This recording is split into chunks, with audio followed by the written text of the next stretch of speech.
and it shows Moxie. Oh, Moxie. I like Well, Moxie. as long as it's showing Moxie. All right, ready whenever you are. Okay. Let me know so I can hit record. Well, you can go ahead and hit record now. Never I want mind. to edit. Oh, shit. That reminds me. Did I hit record? Yes, I did. Okay. I haven't done that in a while. A long while. There are a few shows towards in like the first year when I redo a whole show and I'd be like, shit, I forgot to record that. All right, we are live now. Whoop, whoop. All right. So, okay. Yep. All right. You ready to do the open? Am I doing it or are you doing it? I thought we literally just talked about this. Oh, you're right. I'm doing it, right? No. I'm doing it and you're doing it. Oh, we're All right. both doing it. Yes. But I'm ready? not sending it to you. Right. So in you can go. So in ready the open in 3, 2, 1, go. The following is a presentation of Stewed Productions. I think we nailed it. We absolutely nailed that one. I paused on purpose to be funny, but I just realize how slow you are. It's like, What do you mean? you Slow. just move slow. You're like a turtle. You're like a. I literally gave a countdown. 3, 2, 1. I know, go. and then I was like, now, and then I hit it, and you said right on, and the delay. Oh, Whatever. It's the delay why you think I'm slow. I'm not slow. Okay, Are right. you doing Yeah, the thing? yeah. All right, cool. Welcome Happy- everybody. Yes, happy Thursday. That's Kennedy. I'm Josh. This is Liquid Lunch. Are we doing all our? Are we going to try to do all the intros? We're doing all the intros today. It's that we're not doing the Star Wars show anymore. Oh, by the way, we got copyright violations on that.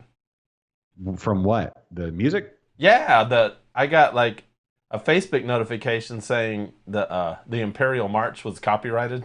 Yeah, it is. Apparently. Yeah, it's copyrighted, so I had to like give credit to whoever does that song.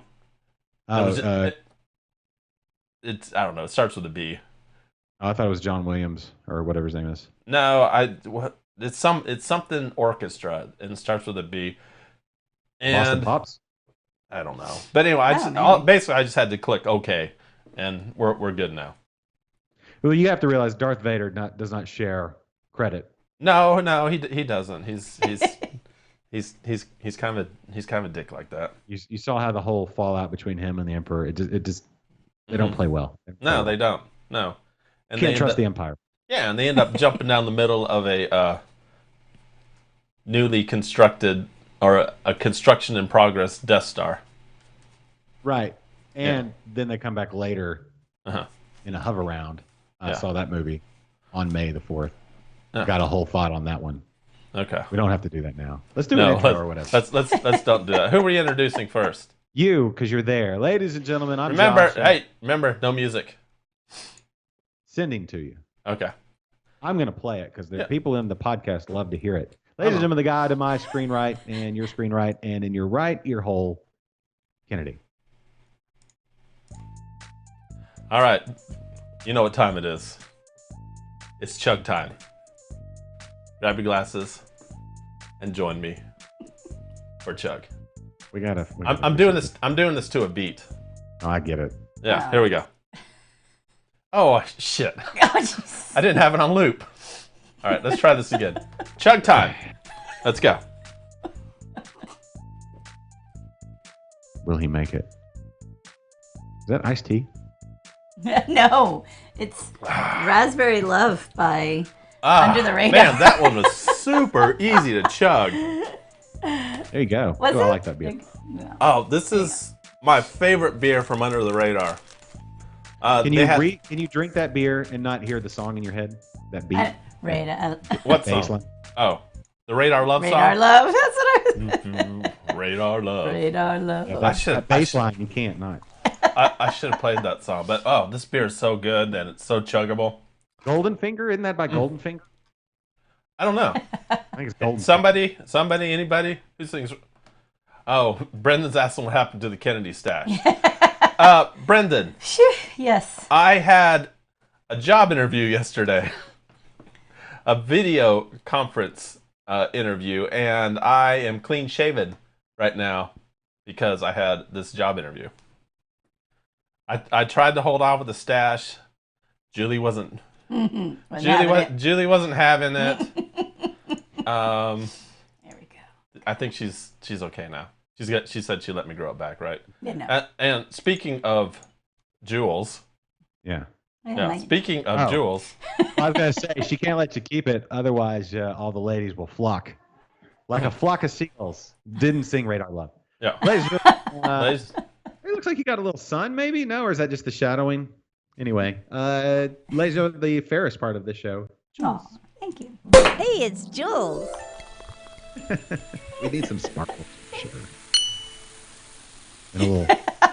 And thanks, I've actually, when I go out on my walks, I do get, because, I'm half Irish, so and then the other half's English, so I guess I'm just screwed either way. But I get red. So the sun hits and I get red. So pretty easy.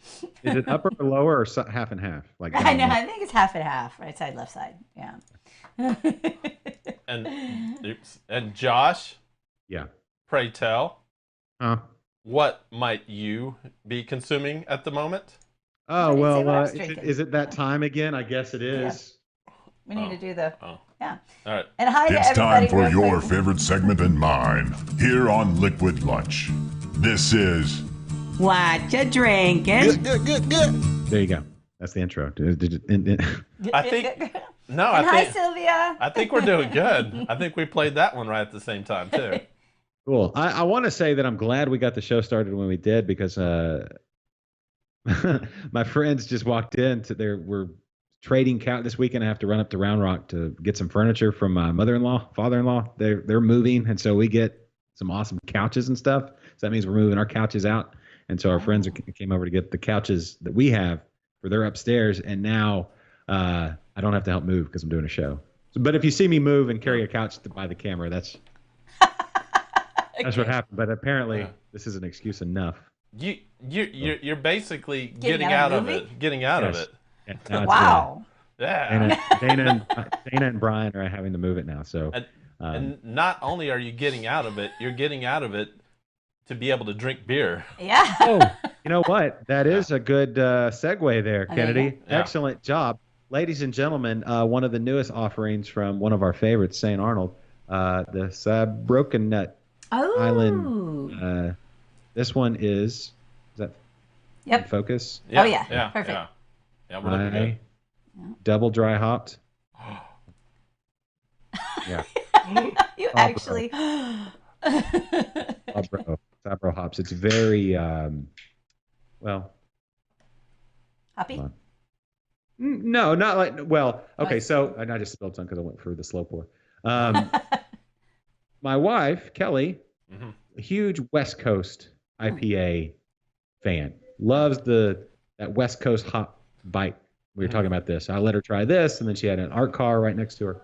And she's like, I think I prefer the hoppy bite of the West Coast, right? So what she told you is... Yeah. What she told you is, I prefer Kennedy's West Coast IPA. No. She didn't? Art car. No. She said art car. I thought she said Kennedy's. She enjoyed your West Coast IPA. There you go. Yeah. But she did say that she wished it had more of that hop punch. Oh, interesting. Okay. West Coast punch.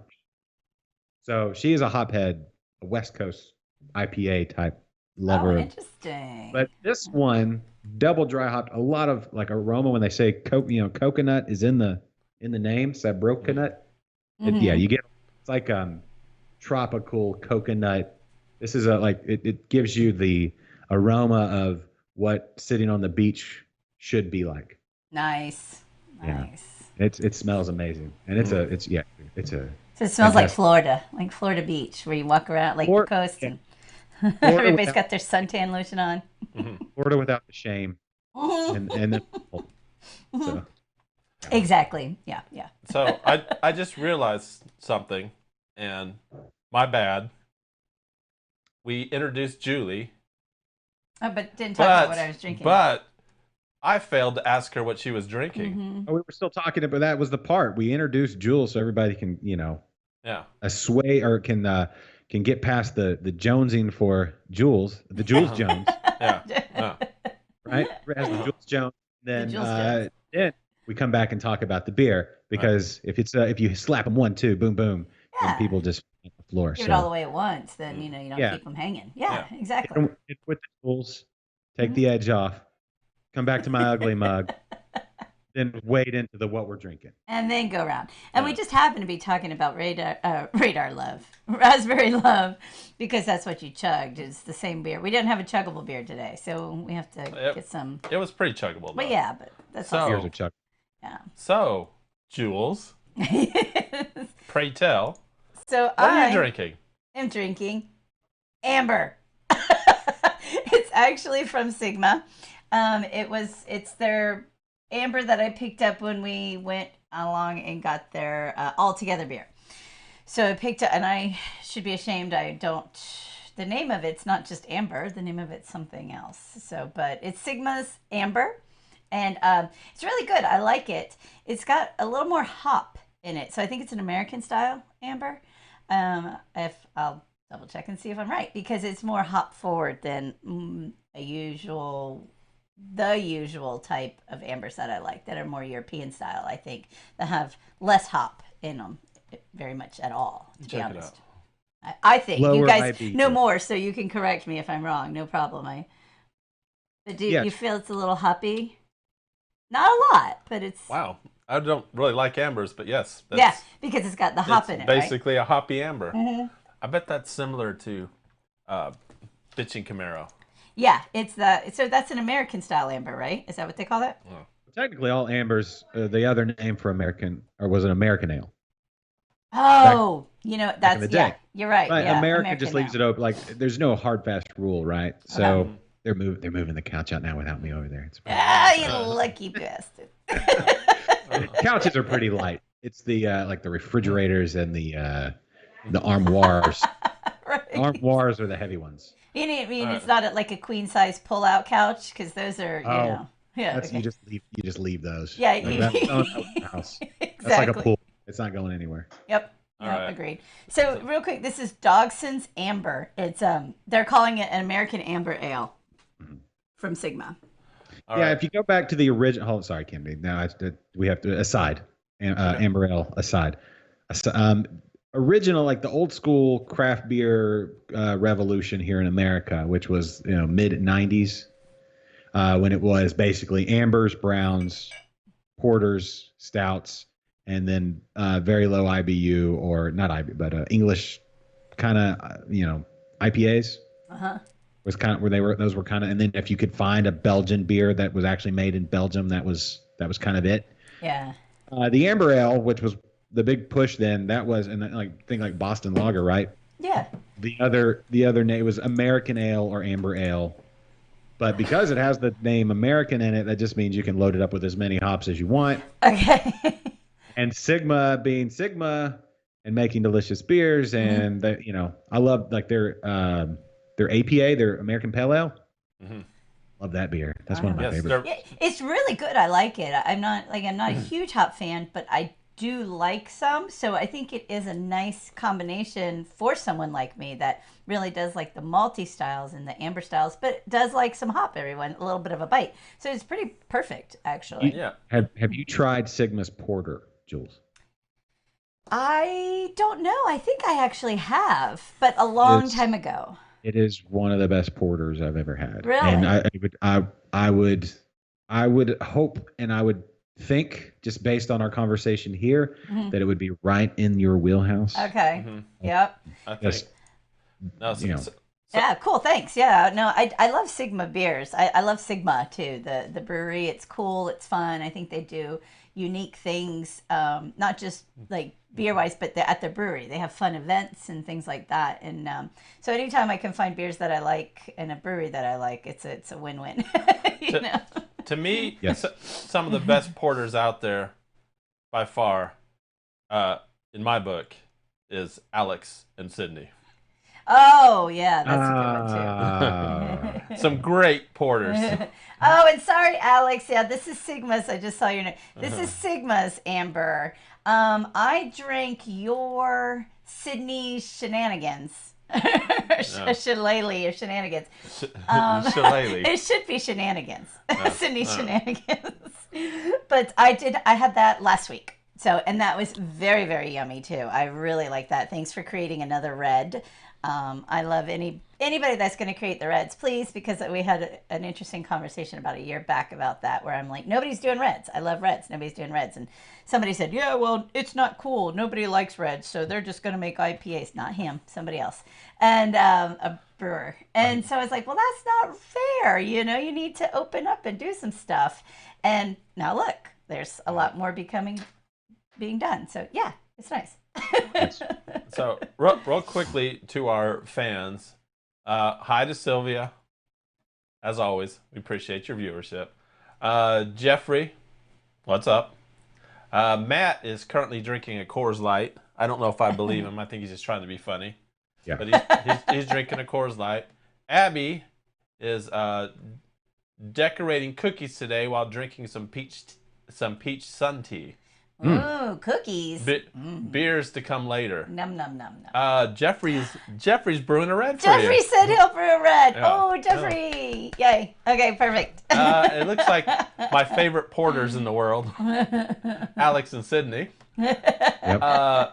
Alex chugged a LaCroix, and Sydney was chugging a household productivity. Is that one of their beers? Alex is no. Oh yeah. Household. I think that just means she's working. I think she's actually just working. And so I think it should be. Well, no, you guys, you get to. But yeah, Sydney shenanigans is what I kept calling the beer, which is probably appropriate too. Uh-oh. But it's very good. I loved it very much. We need to get out there and get some more for sure. Oh, now Matt just said seriously, he's drinking water. Yeah. Oh, and Jeffrey says. Of course. Yeah. yeah, there you go. He's literally drinking water. And Jeffrey says he's getting ingredients tomorrow and deciding on what to brew. So I think we just solved his problems on a lovely, delicious red. Yeah, red. So. Make sure you save some of those. Yes. Can I say something about the whole macro thing? I don't think that the macro faux pas is as strong as it used to be. No, I don't think it is either. There are, if you're actually drinking a course, I know that one Dave Fougeron of Southern Star is he'll drink a banquet beer. And then I know James Carlisle, he'll chug a Miller Lite at the end of the day to get his electrolytes back up or whatever. Right. Huh. So, I mean, I could do a Coors. If it's super cold, I could even do a BL. But there's no instance whatsoever where I think I could drink a Miller Lite. do you honestly think you could do the blind taste test? And I think that would be cool to try. A la Beer Wars. Yeah. I think we should. We talked about it. Remember, before we. We should do this sometime. The actual blind test. Yeah. Right, but do you think you would be able to tell the difference Between what? the three, Bud, Miller, and Coors Light? I think so. Yeah, I think I could. I mean, I've drank enough of these things back in the day. I'm the same way. I think I could. I think I could definitely pick out the Bud Light. I could for sure pick out the Miller Lite.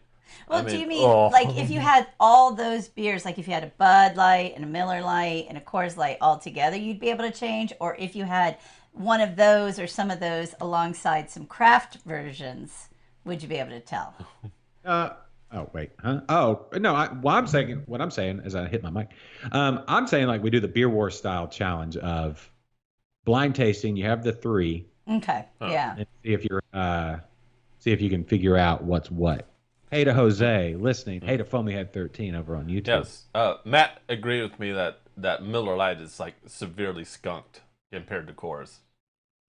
And Philip, Preston has actually I worked with Preston and I made a red. My first brew that I did, and I brewed with Preston, and it came out really good. Yes. So I have a good recipe if you need it. Julie actually has a red recipe that you guys are more than welcome to brew. Yeah, and it's in Preston's file. We created it together, so it's really good. Yeah, and I've gotten compliments on it from pretty much everybody and people. And I had a cool, fun label on it, so a lot of people didn't think it was craft beer, so they were like, "Oh, this is great." I'm like, "I made it," and they're like, "What?" Yes. So, Who designed this badass label for you? yes, you did, but I gave him specific direction on what I wanted. Can I just say how good this beer is? Yeah. Just hit me Yes, again. you can. Yeah. Oh, speaking of good beer, Josh, what do you have? What kind of plans do you have after you drink that beer? Today? Yes. What? Like, what's next on your list? Drink another one? Another one? Exactly. You're not smelling what I'm stepping in right now. No, I don't guess I am. No, there was a certain exchange between us the other day. Oh, do you have some Kennedy brews? Oh, yeah. Okay, never mind. It's in a different fridge. Sorry, I've got so many fridges around here. I lost. A liquid exchange between us, if you will. Oh, okay. I don't need to know about that. What you do at work is, don't be exchanging fluids or liquids or whatever. We were exchanging fluids. That's exactly what happened. Well, it wasn't really an exchange I don't want to of know fluids. about this. I really don't. There was an exchange, but it was a one-way exchange. I'll do my jug of hand sanitizer. It usually is with men. Well, that's true, Jules. Thank you. No, okay, yeah, no, I do have yours. I put it in the other fridge. I put it in this fridge in the house in the kitchen because that's where, like at night where we do the cooking and hanging out, and I'll grab the beer from there. But then I have the refrigerator in the garage where we load up all the Topo Chicos and the 12 packs and all that stuff out there. And so when I'm doing work in the garage, I've been doing a lot of work in the garage lately. Beer, yeah. Like I got my keys are all trimmed out. I got the framework for the trolley thing. Now all I need is beer. yeah. Well, there's a good segue to that. Yeah, Matt wants to know when you're going to brew again. I need to get the thing, right? I need to get the grandfather. I brewed Friday, right? Yeah, I brewed on Friday, so I'm not brewing for like at least 2 more weeks. Yeah, because parents are going to be here, and we won't really have space. Well, I don't have space to ferment. Oh, to ferment. We don't even have space to brew, let alone. I don't have space to ferment right now, so yeah. It's all yours, buddy. Yeah. All right, I need to get some CO2, but that can wait, obviously, until during fermentation. And we just got through our whole refi today too, so. Oh, good. Yeah. I mean, it's okay. I mean, if you want a bottle, you don't need CO2. I don't want a bottle. And I'm just saying, it's good taking advantage of the times and the low interest rate and all that. Good for you, That's another friend about that. This segment of the show brought to you by American Mortgage. Right. Quicken Loans. You too can get yourself into low interest rate right now. Historic lows, 15 and 30 years. Whatever's most appropriate for you. Call 888-212-BEER. BER. There you go. And it would be fun. You could get the girls involved with brewing too. They could help, mash or stir it in, and I think they enjoy that. They've thrown in hops and stuff in batches before. It's not. That'd be fun. You could get your girls to, and you could brew like a 90-minute IPA, and have your girls just chuck one pellet of hop in every minute. There you go. It's continuously hopped. It's like one after another. So you got to figure out a way. When Dogfish Head originally did it, Sam Calgione, my friend Sam, they used one of those old football Vibra things, right? Oh yeah. Totally different. It's totally different thing, Kennedy, than what you're thinking. The one at the football field that vibrated, and you had little guys, and you'd see who would score. That's exactly what I was. Oh, I get what you're saying now. Different kind of scoring on a football field. No, he's talking about a different kind of vibrator. Yeah. Well, that's what anyway, it would put the hops in there continuously for 60 minutes, and then 90-minute was the double, right? And anyway, I got to figure out a way to continuously hop, and so I'm thinking like a hula hoop or something like that would probably some sort of something that, or jump roping, something my girls do. Yeah. Well, we got a brand new tetherball set up. Speaking of our friends. Oh, tetherball. We got tetherball. I love tetherball. Yeah, it was kind of a trade, couches for a tetherball, and we totally won with the tetherball. So yeah. Yeah. Although I always sucked because I was so short, so I couldn't do. But I could jump like a little tiny white girl. But I could jump. You could jump. I could back in the day. I've never seen you. I jump. was like real aggressive and like spazzy and like if you could imagine. I mean, Well, that hasn't changed. But I love tetherball. There's something about that one where it's just I don't know. It's fun. It's kind of perfect one. There is a definite advantage on height. I was playing with my daughter, and she's like, "I'm so good." It's like I was one of the best in 5th grade, and I'm like, "I'm 6'1", and I got the reach. You're 6'1" in 5th grade. No, I'm 6'1". Oh, okay. 5th grade ain't got nothing on me. Yeah, that's what you got. I kick the crap out of all the 5th graders. Oh. Well, that's okay. Kennedy was playing basketball with his nephew yesterday, and they were trying to dunk. And Kennedy's, yep, I got the dunk, and he's like, yes, I was doing the dunk was like at his forehead, behind the back dunks, some tomahawk jams around the legs. You weren't jumping, were you? No, he was just like walking, going, dunk. What's your actual vertical? Currently? Yeah. 6 inches, maybe. I don't know. What do you mean vertical jump? Like him jump? Like how high can he jump? How high vertically can I jump? Can you jump? Do the physics allow it? I've never seen you jump, except to conclusions. Oh.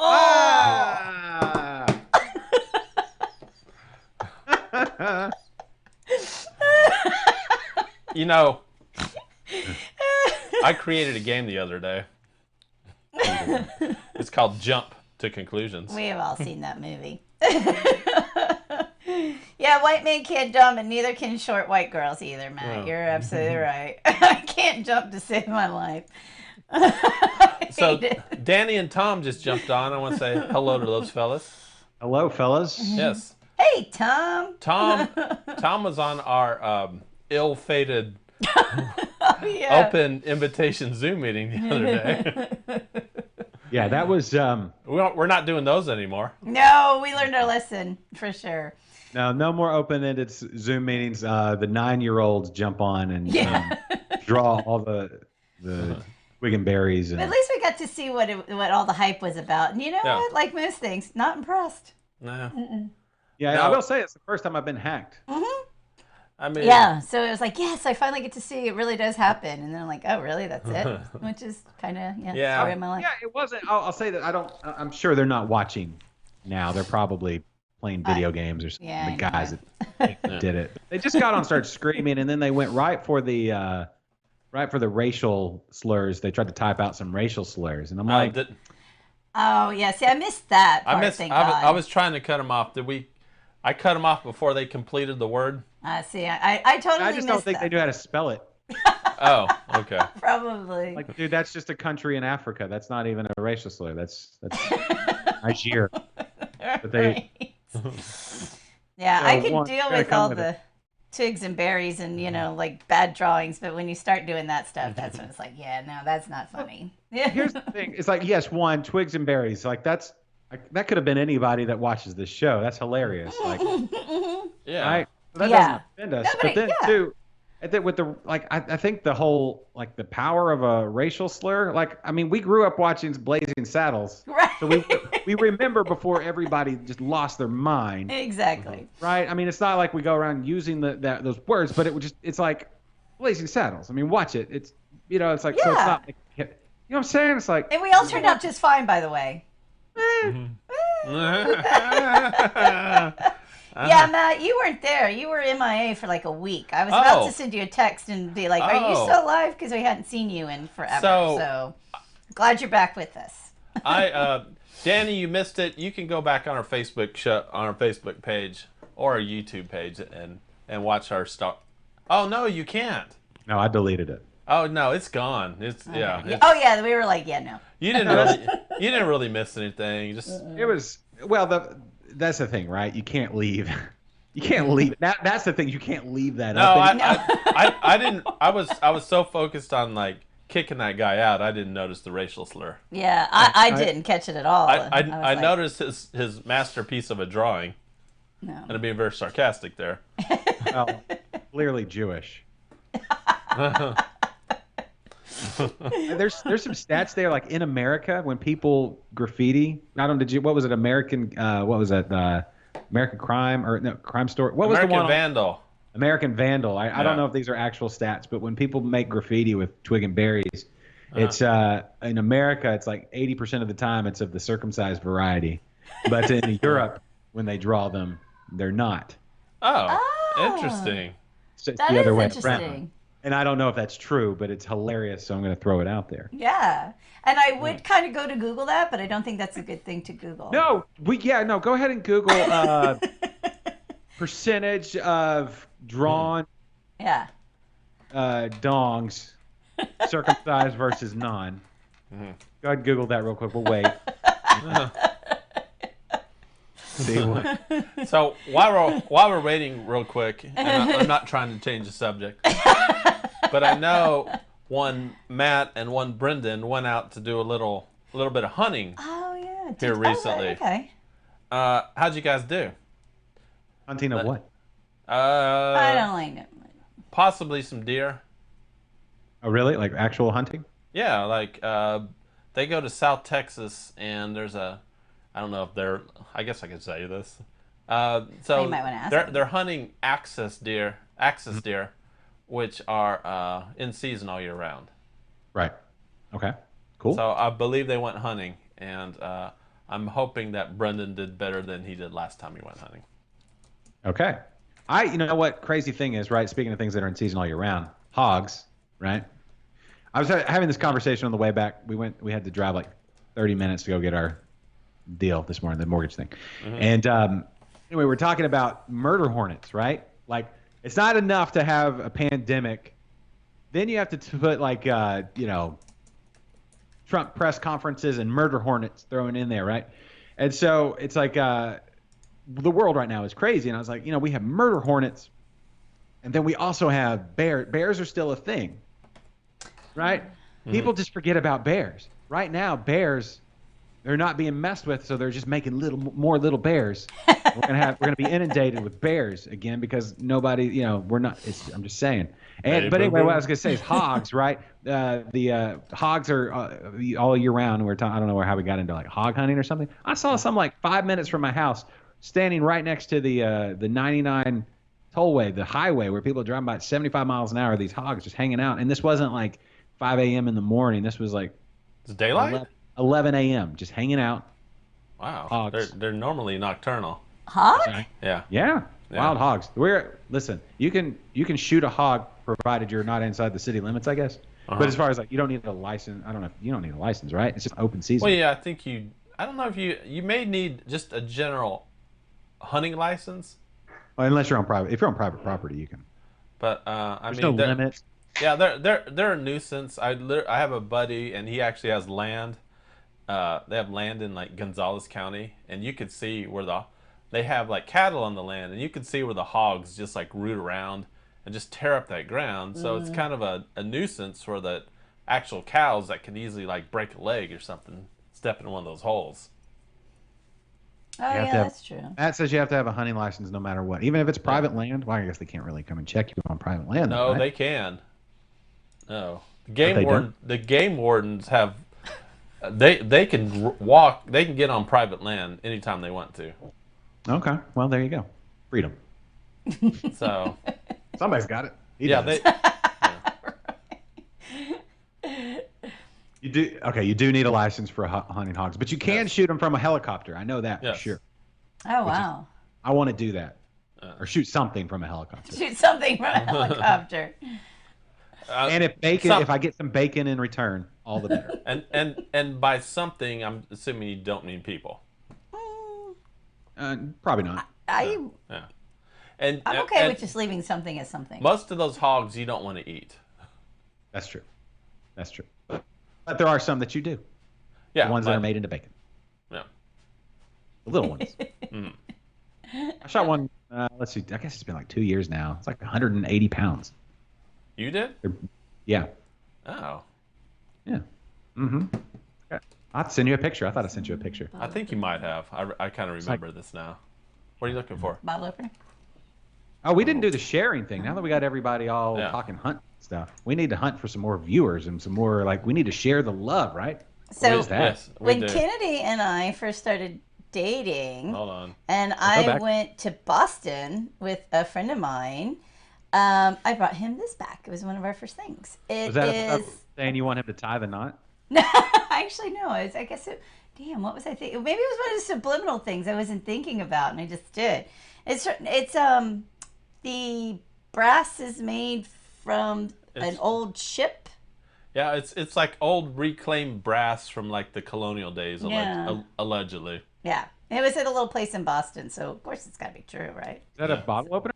Yeah, so it's a bottle opener. Yeah, that's cool, so right? You're saying that's an old brass bottle opener? Yeah, from an old ship, an old Boston ship, or an old ship. So you bought that. You bought that old brass for Kennedy's old ass. Yes. Yes. And so I'm popping open. I'll just do this. A Midtown Buck. Oh, wait, what's the ABV on that? Is that like 8%? Let's see. What is the ABV on this? Are we about to see? 6.8. So not too bad. Yeah, but that's what, 22 ounces? I know, it's like a wine bottle. Oh, that's yeah. There you go.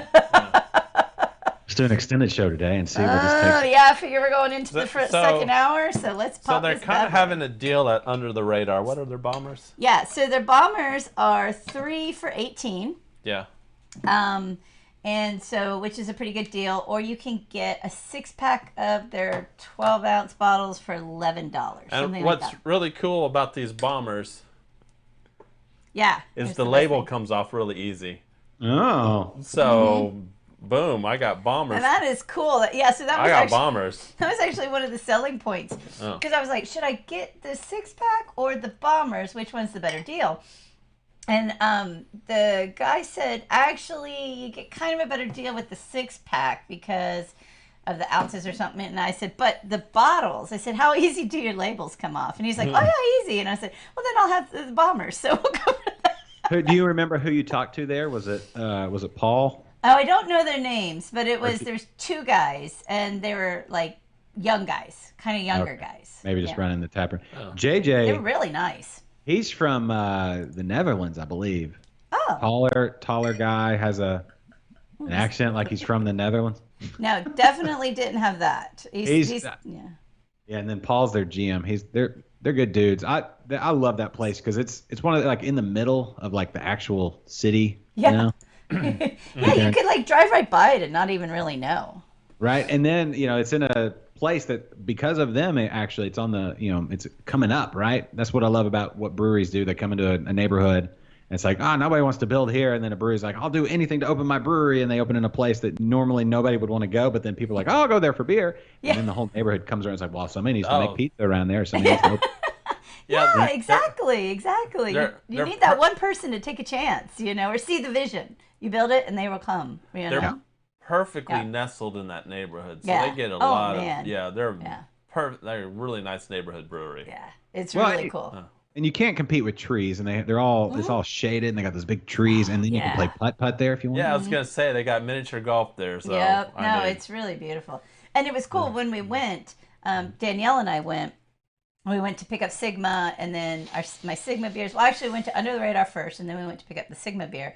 And when we went there, I was trying to decide what to do, and Danielle pointed out, she's like, "Oh, look, they do 10-ounce pours for $3, and they were sample pours." And I was like, "But I didn't think you could sample." And he was like, "Well, no, it's beer that you buy while you're deciding what you're going to buy." Yeah. And so I was like, "Oh, you guys are brilliant." I was like, "Give us 2."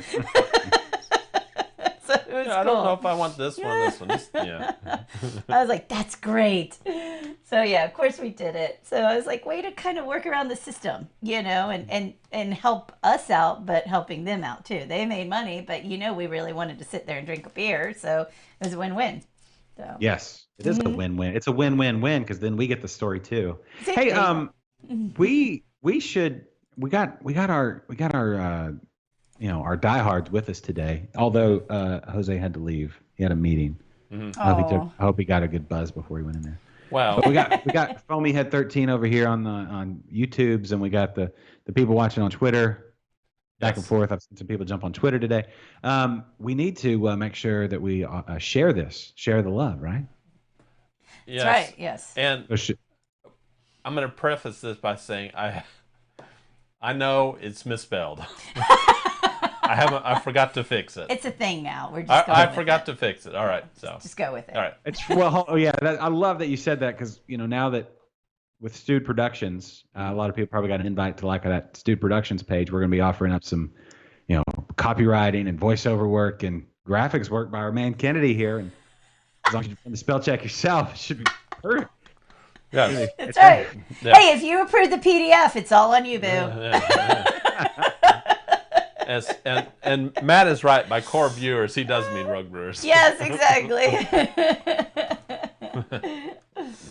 Yes, Matt's correct. It's all the Rogue Brewers, our hardcore listeners that just AKA the Rogue Brewers. All right, did you hit the song already? I haven't hit the song. Yeah. All right, let's hit the song in 5, 4. Wait, before we hit the song, let's hit the song in 5, 4, 3, 2, and 1. Hit the song, ladies and gentlemen. That soft music that makes you feel maybe like you're back at daycare, preschool, the most comfortable times of your life. There's a reason that you correlate that music with safe times, which we're not exactly in a safe time now, but this is a safe space. It's a place for you to be with all your friends. Maybe get some animal crackers or some grapes. I'd rather those grapes. And a beer. And share the show. You can share it now on Facebook. Just copy that link, hit that share icon, share it on your personal page. Not as long as it used to be, I think. Did we shorten that song? Anyway, share it on Twitter, share it on YouTube, share it on email. Email it, write a letter. Anyway, doing a watch party. Hey. So anyway, share there if you can. Hey, Matt did the share. Thank you, Matt. Thanks, Matt. Did a watch party. Woo woo. Matt's awesome, Yeah. but he knows that. We can grow this thing. We can get everybody involved, right? Like last week, we had Brock Wagner, Yes, the founder of St. Arnold, on this show. We did. We've had some of the greatest guests, and we've had some of the greatest beers. Yeah. We do the show live. Who else does a show live? Well, I mean, a few people. Sylvia does one too, right? Yeah. But who does one at noon? There you go. Yeah. Who gets your date drinking all the time? Better yet, who does one at noon on Thursdays? There you go. Even better. Just us. Just us. I will say this. If you're looking for more content to watch, I don't know if you guys watch. I think, Kennedy, I got you into the home brewing after Brewing. What was it? From Northern. It was before Northern Brewer got bought out by ABI. Oh, yeah. Brewing TV back in the day was like the OG original YouTube home brewing show. I remember something about that. And anyway, they did a Chop and Brew. Chip from that, who did all the video and the editing and everything. He has his own show, Chop and Brew, which is pretty good. He does all the music and everything. It's like some heavy metal music if you're into that sort of thing. But anyway, they did a Zoom meeting with the old school brewing TV, and so everybody check that out on Chop and Brew. Because I thought that was some goodness stuff. That was like 2010. Yeah, we've had a good outpouring of sharings. Yes, and Philip shared. Thank right now, you. so thanks everyone who did that. That's awesome. Thank you. I have to go see a man about a horse. I'll be right back. But speaking of the Rogue Brewers being, our top fans and our most of our do a audience. 2-shot with just me and Jules. Some intimate time. Some Can Jules you do a and 2-shot with just me and him? No. Oh, look at him. He only does between you Hold two, on. not. I can't. Hold on. do that. We need some intimate me and Jules time. Yeah, we do. Now that he's gone, we can finally get down to what we need to get down to, I know, Jules. we can talk about the real stuff. Yeah. Not have to worry about. I know, because he just always talks so much. I don't think he really appreciates you like you need to be appreciated, I Jules. know, right? That's what I appreciate you. Gosh, I appreciate you too. Sorry. I can't hear I'm what getting you're a saying. creepy By sound. the time he gets to 2-shot done, he's like, oh, there we go. Okay, cool. Yeah. Just Hold on. don't mind the door behind me. I'm gonna try to use my run big up. I head got pants. to cover the door. I got so pants. I know. Go. I I'd don't put want my him arm around your girl, Kennedy. to. There you go. I'm like, wait, this way. Yeah, I had to figure out which arm I'm actually using here. Little hand sticking out. See, and he left the door open, but at least you can't see him actually go into the bathroom. So there we go. Make sure he washes his hands. I use my big head to cover it up. 40 seconds. I know. Let's count. If he's not gone at least 20 seconds, then he didn't wash his hands for 20 seconds. So if he comes back too soon, we know he didn't wash his hands. Because I know he's going to the bathroom, but Danny says he should wear his gloves for sure. Yeah. Jeffrey still watches Chop and Brew. It's a fun one. You know, right? Anyway, there's some good stuff out there. You know, watch. There's lots of content out there. You know, I think you were about to head into a story, Jules. I'd love to hear what you had to say. Well, yeah. Actually, I should wait till Kennedy gets back because I'm going to call him out on something. But yeah, we can do it again. Okay, that's true. So no harm in that. Rogue brewers, we just found out that we have a non-rogue brewer amongst us. Really? I'm calling you out, babe. You're blowing my spot right now. We realized somebody's rogue brewer membership expired. Oh, Kennedy let it lapse. And it's not mine. So, I mean, I'm not going to say anything, but then you left the door open. Oh, no, never mind. That's the delay. Sorry. Yeah. See, that's why I don't watch my camera. I like watching You know what you just did, Jules? You did the equivalent of waking up from a dream that he did something bad in his dream. And then being mad at him for what happened in your dream. I swear to God, I do that all the time. Yeah, and I do that all the time too. I honestly do. I will wake up pissed. I mean, like, you pissed me off in my dream last night. I do. It's sad, but you know, I'm just gonna acknowledge it. I really do it. So yeah. I'll admit, I let my American Homebrewers Association membership lapse like 4 years ago. So I need to re-up mine as well. They quit since perfect time right now. You both could join. So basically, you let your American Homebrewers Association membership lapse the last time you brewed. No, it's been longer. I had a keg of cider I had to dump, which actually I shouldn't have dumped it. What? I should have just carbonated it. Oh. So the last thing I made was some cider. I remember you making that cider. It was actually, and I tried some. It was actually still carbonated. I got to figure out what happened with my CO2. It leaked. I got it filled at the grain cellar, but then it leaked somewhere. I had a leak when I hooked it up to the keg to carbonate my cider, and the cider actually still had some carbonation. So Brendan or Matt or Danny or whoever, Jeff or whoever, Kennedy, Jules, yes. Anybody on the sick, whoever, Jose, he's not even here anymore. But, anybody listening? What? Sorry, I had to bitch about Kennedy for a second, so I had to. It expired at the end of March. We're already like way into. Oh, we're into May. Yeah. Mine expired May the 1st. Okay, for anybody who's not in a homebrew club, what are the fees? Like, say, for rogue brewers, I would imagine rogue brewers are probably a great example of a homebrew club. Everybody who watches, even if you don't homebrew yourself and you just want to hang out with people that homebrew, that's worthwhile because you get a lot of free beer, and some of the best people are homebrewers, right? Because homebrewers, I would agree, pay attention to detail. Yeah. They love to share the thing they've created, and they always have good stories about all the other things. And it's an excuse to drink beer. So everybody should join the homebrew club, even if you don't homebrew. Just be homebrew adjacent. Yeah, exactly. Homebrew. Just go and be in the community, including you, Josh. Oh.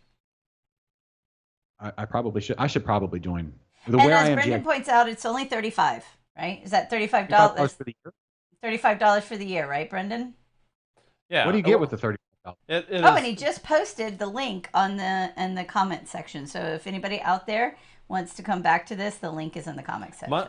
Money well spent. Yes. Oh, yes. You get a lot of great advice.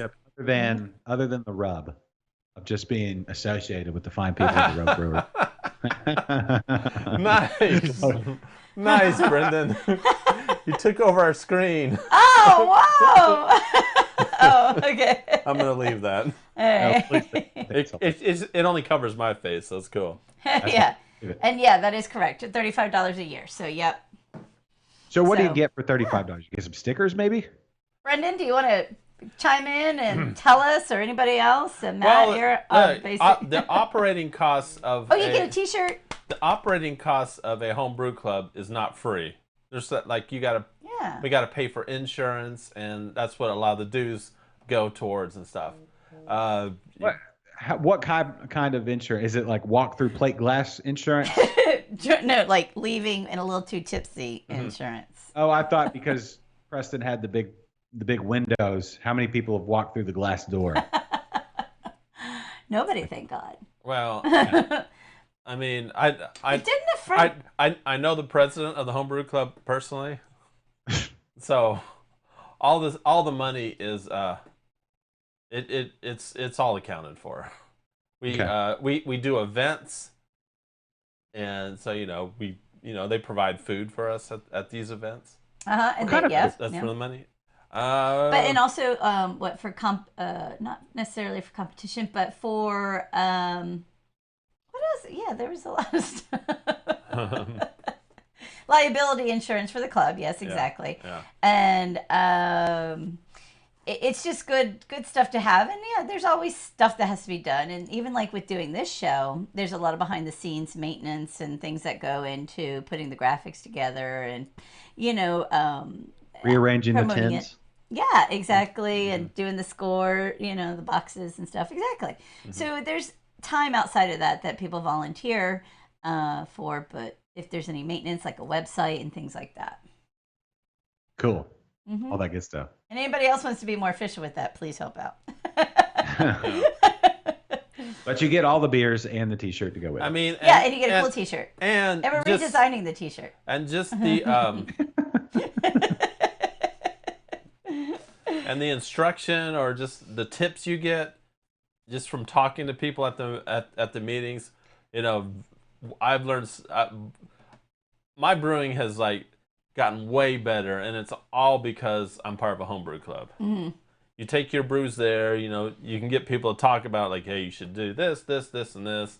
I have questions, being a noob, lots of questions. Everyone's really cool about answering them there. I mean, if you want to improve your brewing skills, a homebrew club is absolutely the way to go. And not in the intimidating, you did this wrong kind of way, but in the you're open to good feedback, corrective feedback, or helpful feedback. So they'll tell you what, not you should have done this, but hey, have you tried this? Or maybe if you did this instead type thing. So it points out the helpful ways to do it, not just what were you thinking? It's not threatening or intimidating in any way. You actually do welcome more and more feedback, which is nice. I'm not a person who likes feedback necessarily, but I like the way this group does it. It's nice. So. Well, okay. Questions then. Rogue Brewers. What club is the Rogue Brewers chief rivalry? Oh, that is a good question. Do we have I don't know that we have rivalries. We should. I mean. Yes, thank you, Jules. Exactly. I mean, it'd be nice. I know we're trying to organize competitions among the citywide, the club citywide, and so it's always friendly. As far as I know, I haven't heard about any beef. I mean, yeah, but we're newbies. So I mean, I'm still kind of new, but I haven't heard about beef.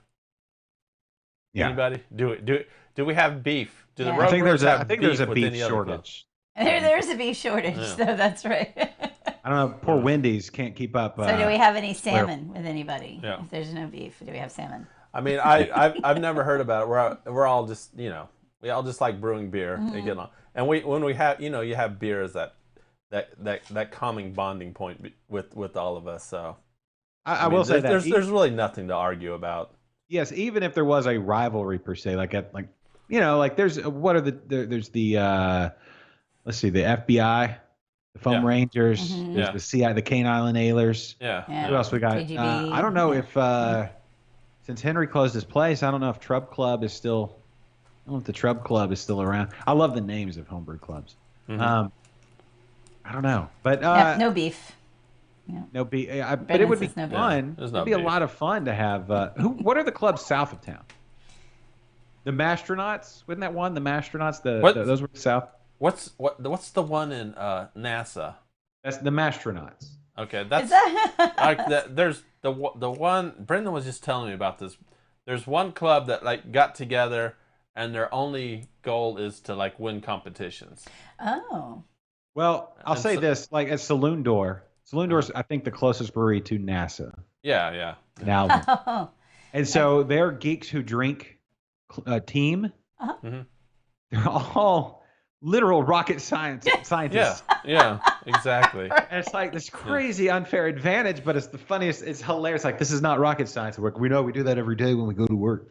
And so, and they go to Saloon Door and do Geeks Who Drink and just wreck shop, and it's amazing. Yeah, but do they know? Okay, but yeah, they're rocket scientists and they know, of course, they're smart. But do they know like pop songs and the stupid trivia stuff that's always on there too? That most smart people don't take the time to care about. That's true. I don't know. I feel like those are the ones I nerds, yeah, science nerds are No, they're they- expanding their nerd. No, nerddom. there's lots of people that take like the engineering approach to home brewing, and they're very, very precise in like everything they do, and they're usually Damn good. really good brewers too. Yeah. True. And Brendan says, yeah, we aren't in the same league as them, but we are working on it though, so we're gonna be. And then Ninja, and I'm not sure what Ninja, but yeah, Ninja. Hey, Tammy just joined. Speaking of There home brewers, we go. 2298 Mountain is on Twitter. Hey, it's Hey, we're on the Twitter. I didn't know we were on the Twitter. Periscope. stream on Periscope. Oh, Periscope. Sure. I didn't know That'd be that. Twitter. It's the same. It's the same. Periscope is Oh, Twitter. I didn't know that. Yeah. That's what I thought, Jeffrey. Yeah, Jeffrey says he started the engineering approach now, and he just wings. And now you just wing everything. You just wing everything. Well, but because you kind of know the engineering, Jeffrey, that's winging it to you. No one believes you just wing it. Well, but his winging it is totally different than our winging it. We that was like our open invitation Zoom meeting. It started off with Jeffrey showing us his whole setup. Oh, And that was, believe me, I'm that glad was. you said setup. I was like, wait, what did he show us? It was a very interesting. Those night meetings are, really the ones to watch. I mean. And Leslie. Hi, Leslie. Super jealous of seeing what he's got out there. And Leslie, we're going to make Leslie a home brewer. She's already been on the fence. She talked about it for, I believe, your husband, right, Leslie? Or was it your dad? I think it was your husband. But we need to get you a part of the homebrew club, too. So Leslie, she lives in Richmond. Yeah, Richmond, right? Leslie? I think I can say that. I'm not saying exactly where. Yeah, no, that's right. Yeah, so Southwest Houston, I don't know what maybe somebody could help us out here. The closest homebrew club in Southwest Houston area. Yeah. Oh, well, it used to be Dee Dee's shop. It was, and then all about brew, and then she closed that one up when her. But there's still two breweries down in Richmond. There's Running Walker, aka Yeah. Brahman. Yeah, she lives in Rosenberg. That's what I couldn't remember. Rosenberg. But it was past Yeah, Rosenberg's past Richmond, right? Yeah. Okay. Yeah. So it was even farther than Close that. enough. I think we should just. She comes into town a lot, though. So I think once a month for the Rogue Brewers, and she already knows half the people from watching the show and listening to the show. So I think she should just come in and be with us because. You and your husband are yes more than welcome to come to our Rogue Brewers Club. I mean. Yeah, you would love it. You would honestly. You would. It's not a difficult drive because you just have to get on Highway 59 and she comes into town all the time and stay on Highway 59 just for like a day or two. Yeah, there won't be a lot of turns. Mm-hmm. And Tammy says yes, we claim them. We claim you, so you have to. You're ours now. Yeah, but I don't know. What do I know about Leslie? She has pint in her name, so I know. So she's awesome. Yeah. So Leslie is part of the Beer Girl body thing, with another beer club that's out there, and she's also in our running club that we do. So So she, Kate, Mike's Kate, and we do Well, we used to do some running together. We Yeah. need to get back together. When was the last time you guys did the running? I know. Well, Leslie did the running just on Cinco de Mayo. Yeah. May the 4th, and she got the Baby Yoda. So Leslie does all the running now for your club. Is that your true maiden name? Pint is not necessarily. She's like, true, my maiden name. No, it cannot be. If that is, you have the coolest name ever. But you need to open a brew pub or a bar or something. Yeah. Whenever I they like. Because she's just a badass and she drinks cool beer. So I thought she'd, why not? Leslie that's Pint. cool. I want to make sure that I just blocked it. The Belson sign. Sarah Pope. Yes. Love Sarah Pope. Yeah, she had a birthday recently. Oh, I didn't notice that. I missed that somehow. So happy birthday. Wow. Happy birthday, Sarah. I missed that. That's the little angel on my shoulder is Belson. And there then you go. Right shoulder. I know. I wanted to make them a tour, part of the tour that we picked up, but they were only open on Saturdays and Sundays. So, which is understandable, but I need to get, that's the one place on my, it's pretty much the one place left on my list that I need to get some crowlers from during this whole thing. I haven't been able to make it. I haven't made it to Baleson yet for one reason or another. When I had the time, they didn't have the crowlers. Now they have the crowlers, and for some reason I didn't make it. But they're on my list, and maybe I'll go do that this Saturday. Can I talk a little psychology with you guys? Can I get a little therapy from the two of you and anybody else watching? Sure. Please do. Just don't tell me I'm crazy, because I already know that. Right. Well, I'm trying to work through it. So I will say that my initial reaction to stay at home and all this stuff is very much lock it down, right? Right.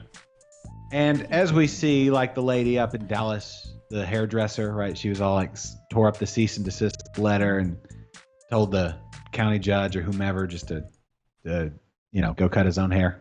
Basically. Oh yeah. And then she's gone to jail for 7 days. And we're starting to have all this conversation about open everything back up. I find myself, the more I stay at home, I'm dealing with this phobia of getting out and even going to do beer to go. I've only been to the grocery store one time since this whole thing started. My wife has been doing all of that. And I'm like, when she gets home, we douse her in a bleach water soap solution. Right. And we make her sit out in the sun for another 15 minutes. And then we allow her to come back into the house if she did all that and brought ice cream sandwiches. And I don't know, I'm having trouble like letting myself get in the car and go places. Like I go places I have to go, but when it comes to like running through the beer to go places and things like that, I just have this phobia. So how do I work through this phobia? Let me ask you this, and I'm sorry, but is it really a phobia, or are we becoming too comfortable being lazy? Well, not lazy, but sedentary. No, lazy is the word. Lazy is the word. Because I was thinking that the same thing the other day. I was like, I used to just like to get out and do things, and now I'm definitely not phobic about this at all. I'm kind of, I'm not to the extreme. I think I would like to call it a happy medium, like I go out with common sense and stuff like that. And we went out to a restaurant yesterday, and I was more than thrilled to walk in and sit down. I want to eat vicariously through y'all. I know, right? We literally went to our first restaurant, sat in the restaurant yesterday. How first was one it? is, I want to hear all about it. Oh, it was awesome. It really was. Wow. We walked in. They had tables. All their tables were still in place, but every other table they had reserve signs on so that the servers knew not to sit people there, and you knew as a customer that nobody was going to be sitting there. So we knew that first of all, there wasn't a lot of people, maybe 4 or 5 parties total that we were there. Yeah. Small groups. I don't even say parties. Like we were the biggest. We were 4. Yeah. And then the tables were very separated, and then they were marked so you knew somebody wasn't coming in between you guys and the next table. The servers wore masks and gloves. Which gloves are weird to me, but yeah, they wore masks. And but I felt very comfortable, extremely comfortable, and I was so happy we did it. So I think we're getting it into our head, especially if you listen to the media and you do all that stuff, that it's a phobia and you need to not go out to save lives and whatever. But I think it just becomes too comfortable. It's that, the basic law. What's objects in motion stay in motion, or whatever. It's that type of thing. And we've gotten so used to being sedentary and being comfortable in our house that why go out? We got everything we need here. But you need to go out because you need to be with other people and you need to, We have a coworker, Josh, who, when this coworker of ours goes to the grocery store, he comes back, immediately takes off his clothes, throws them in the washing machine, gets in the shower, scrubs down, makes a concoction of bleach and water, and literally cleans all the groceries. He said it takes like a half an hour to go through all this. Mm-hmm. I mean, then that's every time he goes to the grocery store. See, okay. Now, there's a side of that where that's not a bad idea. If a virus is on the surface of things and it's in a place where people touch things, and you could get the virus and that virus would then get inside you and kill you, right. That's not unwise. What he's actually doing is wise. But on the other hand, if that's not the reality, and we just don't have any information, right? Or we have some information, but we don't know what's true. It's like, what are the accounts and all the stuff, right? Right. Which talking head do you listen to? And it's not even, and we know that the numbers they're not exactly where we don't have any real information. Like nobody knows. No. And I don't watch news. And there's absolutely no way you could really have genuine numbers, even if we wanted to. I mean, you know what I mean? It's like, so them trying to act like they are real numbers is even more hysterical. But yeah.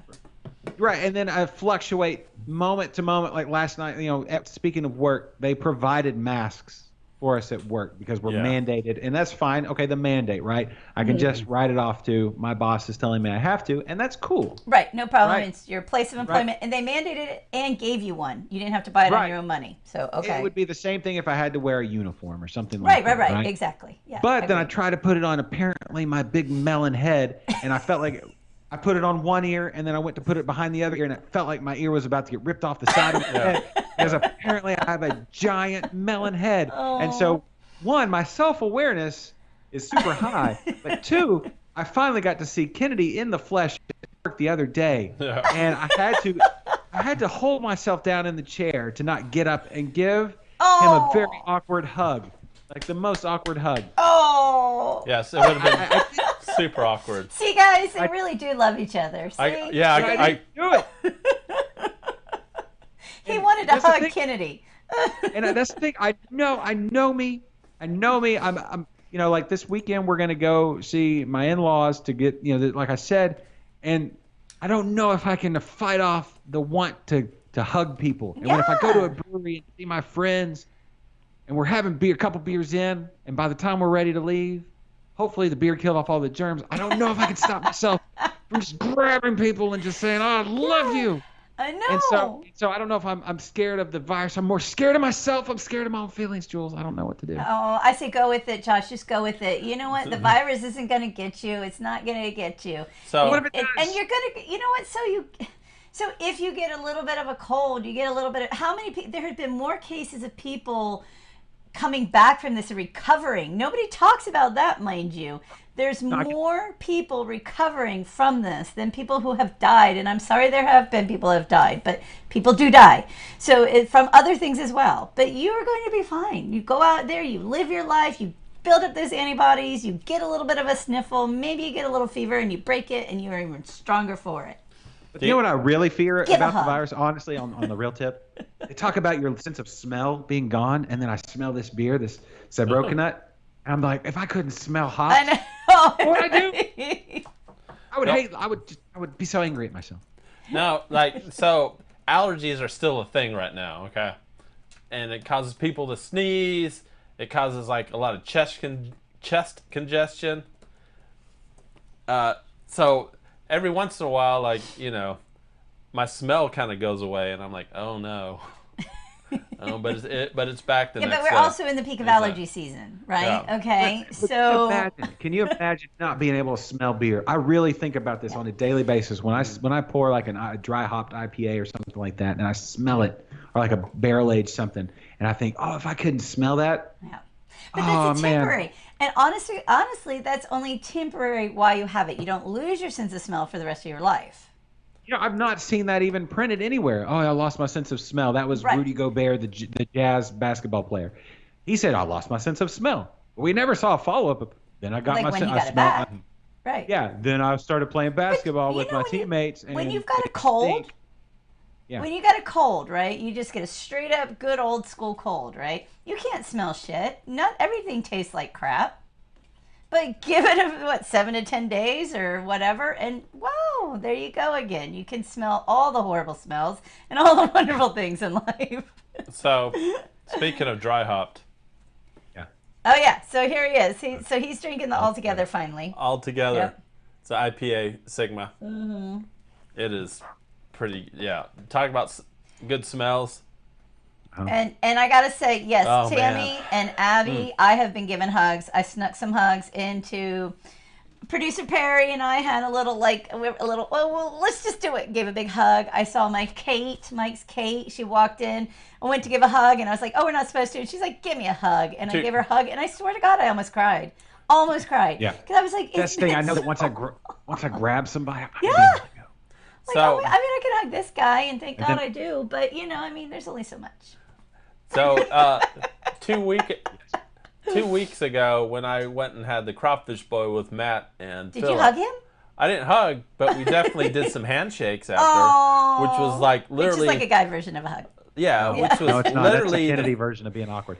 Let me tell you, anybody who knows This is me, the first time I've actually went Touched. skin to skin, other than Julie, Oh. in at right, that Matt, point you probably heard it here. like We're 6, sharing 'em. 7 months. First skin to skin contact with somebody, Oh. and guess what? 2 weeks later, Still fine. I Well, don't- he's still a little crazy. I didn't contract the virus. No, or give it. I'm still good. Yeah, Those guys are apparently. still good, I'm assuming. Tammy hugged that day. Yeah. it make you put your hair up in a bun. Well, Today? we Yeah, do you have, you got this string like hanging out. You ever seen Kindergarten Cop? You know the dad, Dominic's dad in Kindergarten Cop. the No, bad I don't look like that guy. got kind of a Dominic's dad, Crisp. What was his name? Whatever his name was. Everybody go watch Kindergarten Cop. Who So- is your father and what does he do? is that the it's not a tumor. Yeah, girls Who have a is it? penis. What- No, boys have Oh. a penis, girls have a vagina. Abby, I didn't see your sorry. message. I don't check Facebook often, so Wait. I'll check it. So I was curious This is about what you're the flash- teaching your daughters? passion flower tea. Oh, listen, Thank it's you. I'm 2020. so excited. You 2020. just said girls have a penis. It's 2020. They can if they want. There. All right. Just They can't. Well, everyone actually, drink. If you There can afford one, there you can have one. There you go, Josh. Thank you. I Well, it's there still you go. look- Now we need to. You still look a little bit like him in the final scene. Okay. Tammy has a good question though. Tammy actually has a beer-related question out there. Okay. Uh-huh. Yes. We're here to answer your beer-related Yep. questions. Do you want to read it? Oh. Yeah. Abby sent you a message. Yeah, I was just talking to her. You didn't hear me. Abby, if you heard me. Abby, another rogue brewer. Yep, exactly. I don't check my Facebook very often. I'm more Instagram girl, sorry. But yes, so I'll check your message. I will give you my address or maybe we can meet up. I don't know. Thank you. Abby made homemade passion flower tea for me yesterday, specifically for me. So that was sweet from her passion. Abby. Yeah, so I'm super excited. Oh my God. Abby also made about 70 pounds of Oh yes, that's good. And we had it with the sausage the other week.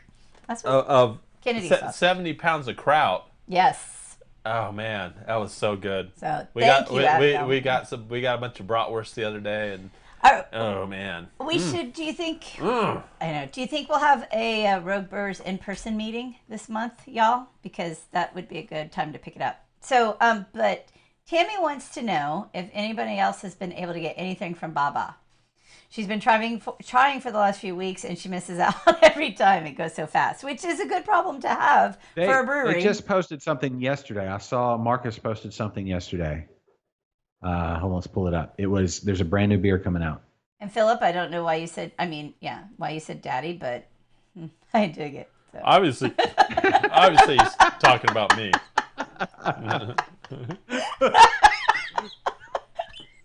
It's daddy.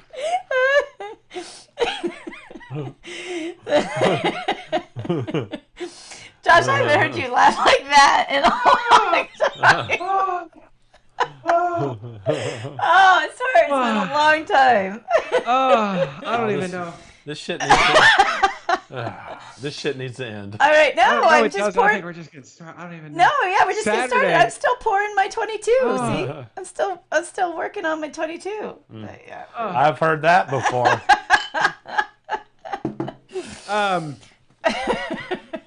According to their Facebook page, Oh, look at Brendan. Saturday noon to 6. Bye-bye. Okay, tell us your. Yeah, but Tammy says by the time she gets there, she'll go the next day and it's gone. So I think she's thinking it's a conspiracy. Pre-sale.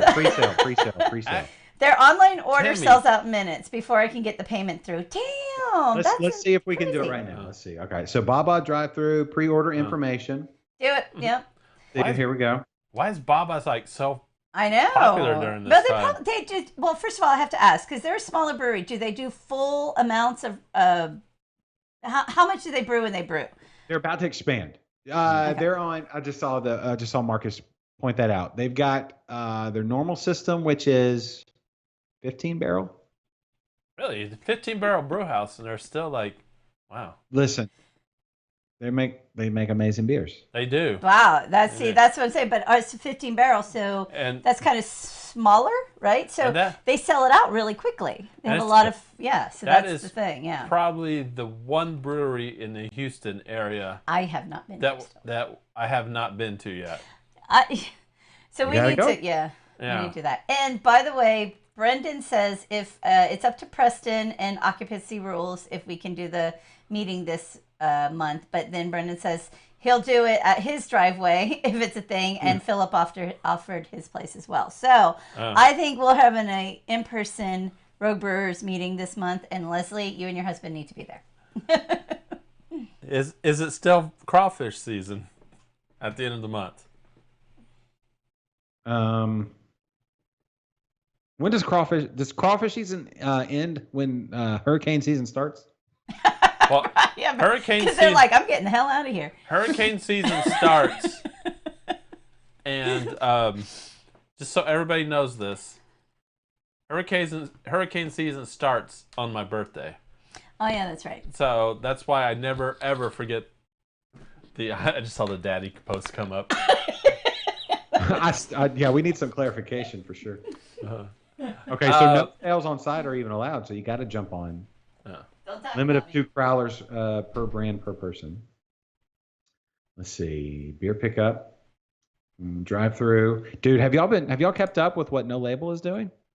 No, not really. No Label's had lines down all the way down, like almost to San Antonio. I don't know if it's that far. I might be speaking.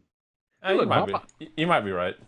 They listen. No Label's been killing it, and Josh out at No Label has been doing these interviews with people that do things with No Label, like Shannon and Carl, the DJ Fermented, and some of their regulars in some of these interviews.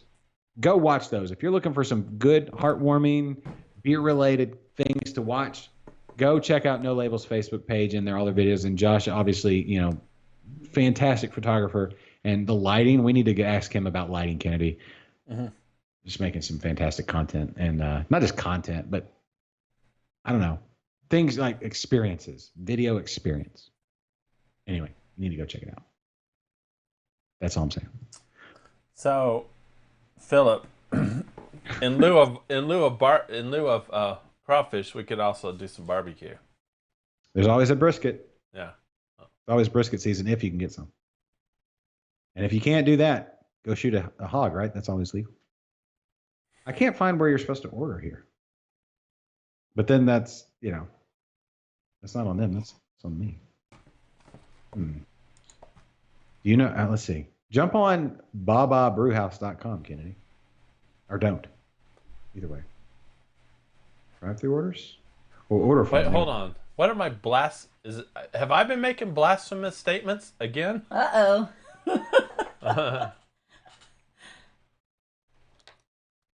Oh, I think are they talking about crawfish recipes? Oh. Yeah. No, Brendan has he's got his religious affiliation when it comes to crawfish. Let's be honest. I mean, most people do. I was gonna say, yeah, probably a lot of people do. When you're into crawfish, you're into crawfish. Yeah. One of these days.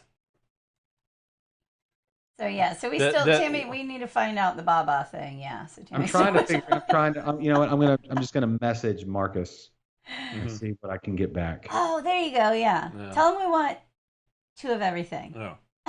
Just say put 2 of everything aside. Yeah, and then we'll give Tammy half, and then we'll split the other. Yeah. All right, y'all talk amongst yourself. Wait, let's see. I know. So yeah. So anybody, if anybody's heard, I've did a quick Google check before, but I believe only like barbershops and salons are opening this Friday, and then I guess next Friday gyms and stuff. But breweries are still a no-go on being open. If I'm correct, which makes no sense. Heard anything? That is nuts that they're opening up gyms. I have no idea. But breweries, no. Right, there is the percentage thing, right? I know that. What's the difference between? I'm sorry. There's no. It's arbitrary. The whole thing's arbitrary. Yeah. But I will say the Fire Ant in Tomball. Tomball kind of has its own thing. I was just in Tomball. That's where I went this morning. Oh, okay. Yeah. Tomball has its own attitude. It's just. Tomball. I like that. Okay. Tomball's doing its own thing. The Fire Ant Brew Pub. Make the beers there, and they have the food. Okay. Yeah. They're open. I think you can go and do the social distancing thing. They have outdoor seating as well. It's not too hot for social distance. Nice. Okay. Seating. Where else? I think Buffalo Bayou is. Yeah, Buffalo Bayou is. Yeah, mm-hmm. I think, open, and they have lots of room. So still, it's only the places that serve food. It's interesting with Buffalo Bayou because restaurants are allowed to open at a reduced capacity, but they have to have more than, it's that whole 51% thing. So 51% of their sales are not alcohol sales. Yeah. So it's interesting that Buffalo Bayou, now most of their sales are food and not beer. And actually, that's just kind of the legal terms, the 51%. It may or may not be true, but they serve food so they can open up as a restaurant, and I don't think they're going to have any pushback. But I agree. I think it's just as long as any place that serves food and has beer and or alcohol can open up. No, it's. I know it's the 51, but nobody's. It's definitely the 51%. I don't know. I don't. Yeah, legally there's a sign. Oh, there you go. Anyone that hangs the 51% there's a sign that says 51. Yeah, because that's also the gun rule. So it's like, but still, I think you could fight it. Yeah, because you can't, right?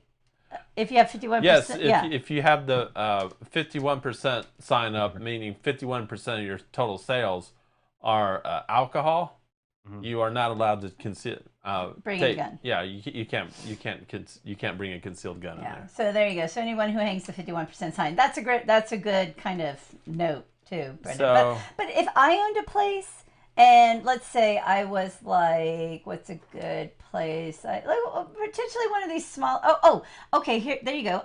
We went to Moon Tower on May 1st, Danielle and I, when we went and picked up these beers. And I'd be very curious to see, because they sell hamburgers and hot dogs basically, and a lot of good craft beer. So I'd be very interested to see if their beer, and there is no 51% sign, because I don't know where they would hang it if they did have one, but I didn't see any 51% sign, and they were totally open for beer and for food. And we sat there and we drank, and we didn't buy food, we just had beer.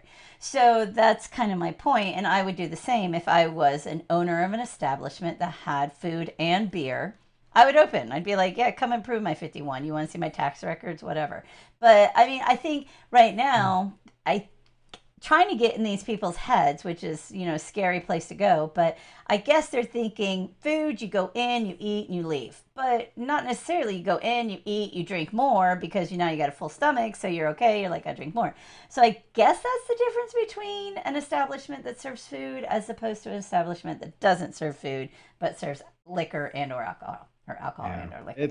But I get it too. But like Tammy says, you can go into a Walmart, not a brewery, and not a brewery. That makes sense. But see, and I agree because these Walmarts and these Targets and these bigger and HEB, I mean, God bless HEB, but there's nobody's 6 feet away. It's crowded. It's busy. But I don't care if you're wearing a mask or not. You know what I mean? But supermarkets are the very definition of essential. Yes, no, that's true. That's true. Well, what define essential?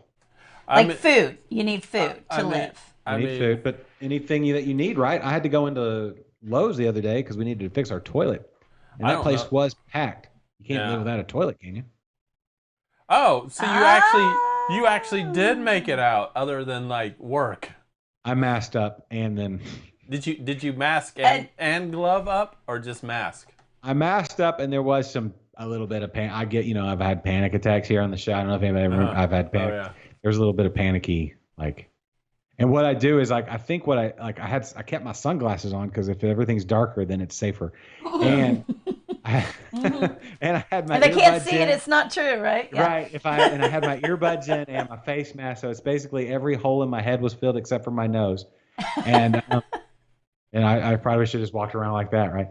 But it was a little panicky because I also couldn't find the valve for the toilet. Mm-hmm. Oh, and you had to talk to someone. No, I did. I found it. I spent an extra. I probably could have talked to somebody from 6 feet away and been done in 3 minutes, but I spent 45 minutes finding it. Yeah. Out speaking to somebody, and there we go. And here's an interesting point though. And Tammy said about there's a strip club that opened up and was raided and closed down, and I did hear about that. Now they do serve food, supposedly is what they said, because they opened up as a restaurant. I don't know what people are eating there, and you can leave that to the imagination. But but again, would that go back to the 51%? And then if it goes back to the 51%, which Kennedy just noted, then they're not supposed to be open. So there's that. So there's a Lowe's app. The strip club is interesting because. What kind of lap dancer are you going to get from 6 feet away? And there you go. I mean, depends you on can the size of the lap. Right? Well, it's cheaper if they're 6 feet away. It costs more. Listen, I don't get strip clubs. No mask, no gloves, and I bet your ass. You don't get strip clubs, Josh, because you were married really young. No, listen, I went one time before I was married. And I don't talk about this all that often. But I'll bring it up here in front of God and everybody.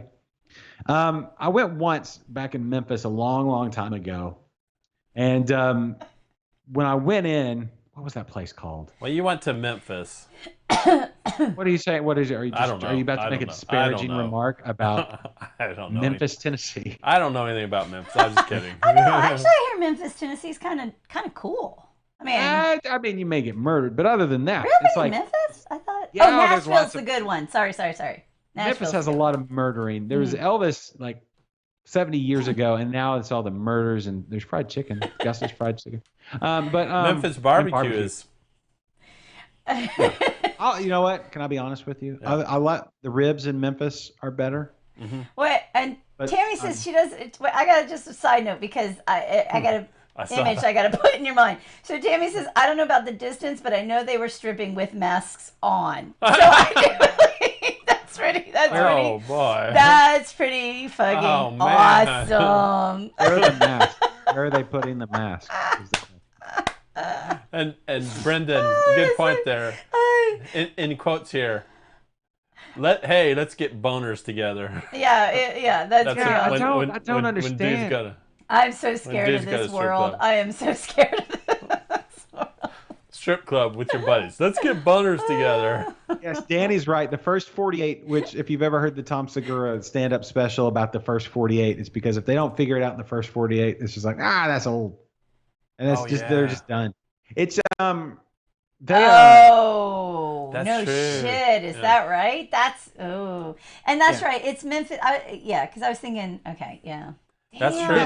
The first 48, a lot of that is filmed in Memphis. Wow, no shit. Yeah. Why? What went wrong I get Detroit, but what? I mean, I know it's a different state, but I understand why Detroit. No, Memphis is just Detroit South. It's just warmer.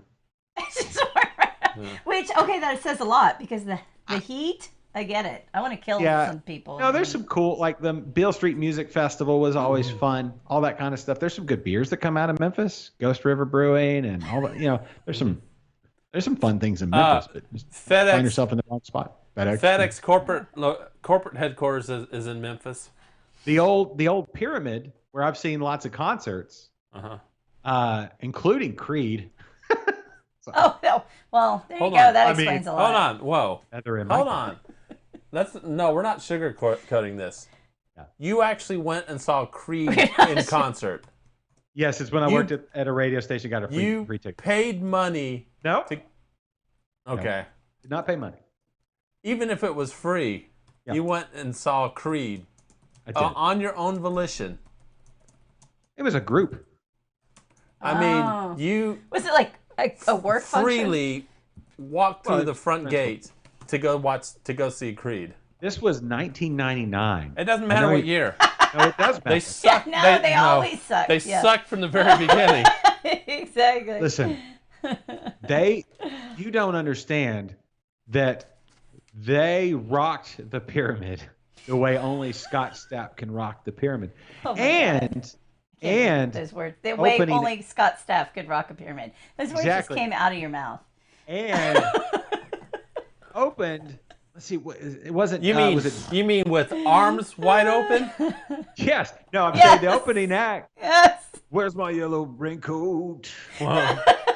I do a pretty mean Scott Stapp. I'll be honest with you. But was it Days of the New was the opening act? There's no more late 90s sentence than I went to see Creed in concert with the opening act Days of the New. Yeah, you should have just quit a while ago. I honestly, I would have kept that story to myself. I was just thinking the same thing. I'm like, you can tell he's a little bit drunk because he's talking, he's telling stories you don't tell after a couple beers. It's that new St. Arnold beer. What's the ABV on that, Josh? I saw Creed twice, actually. What? Oh my God, he's like totally drunk now. The first time wasn't enough for you. No, the first time was at the Beale Street Music Festival, so it was kind of in passing. So you were like, I didn't really get to check him out yesterday or last time. I didn't really feel the full force that was Creed. Wow. You're from Arkansas, right? Yes. Okay, yeah. So, and no more making fun of Florida. So. Yeah. So I just heard the news today. It seems my life is gonna change. I don't know what you're talking about, but there's all the lyrics. I know you're singing the song, but he's also news today. And the only reason I know the lyrics to this song because they play the absolute shit out of them on the radio. Well, and because it's like in the mid-late 90s, so it's like it's easy. If you forget what the late 90s were like, go back and watch Can't Hardly Wait, and then watch Halloween H2O. Okay, and here's another thing. So not only just to add another layer, that song that I think it was that song, they did the video for that at Universal Studios. With Arms Wide Open? He was up on a mountaintop. No, the one you're talking, the one you were singing. He was singing Arms Wide Open. It could have been CG. Let's be honest.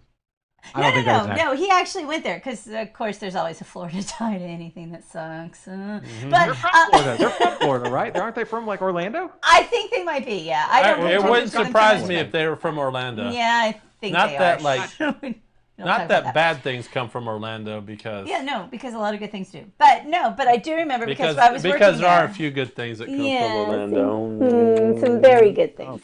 Where's that barf emoji? Somebody throw that up again. Who was that, Philip? Tammy's in there.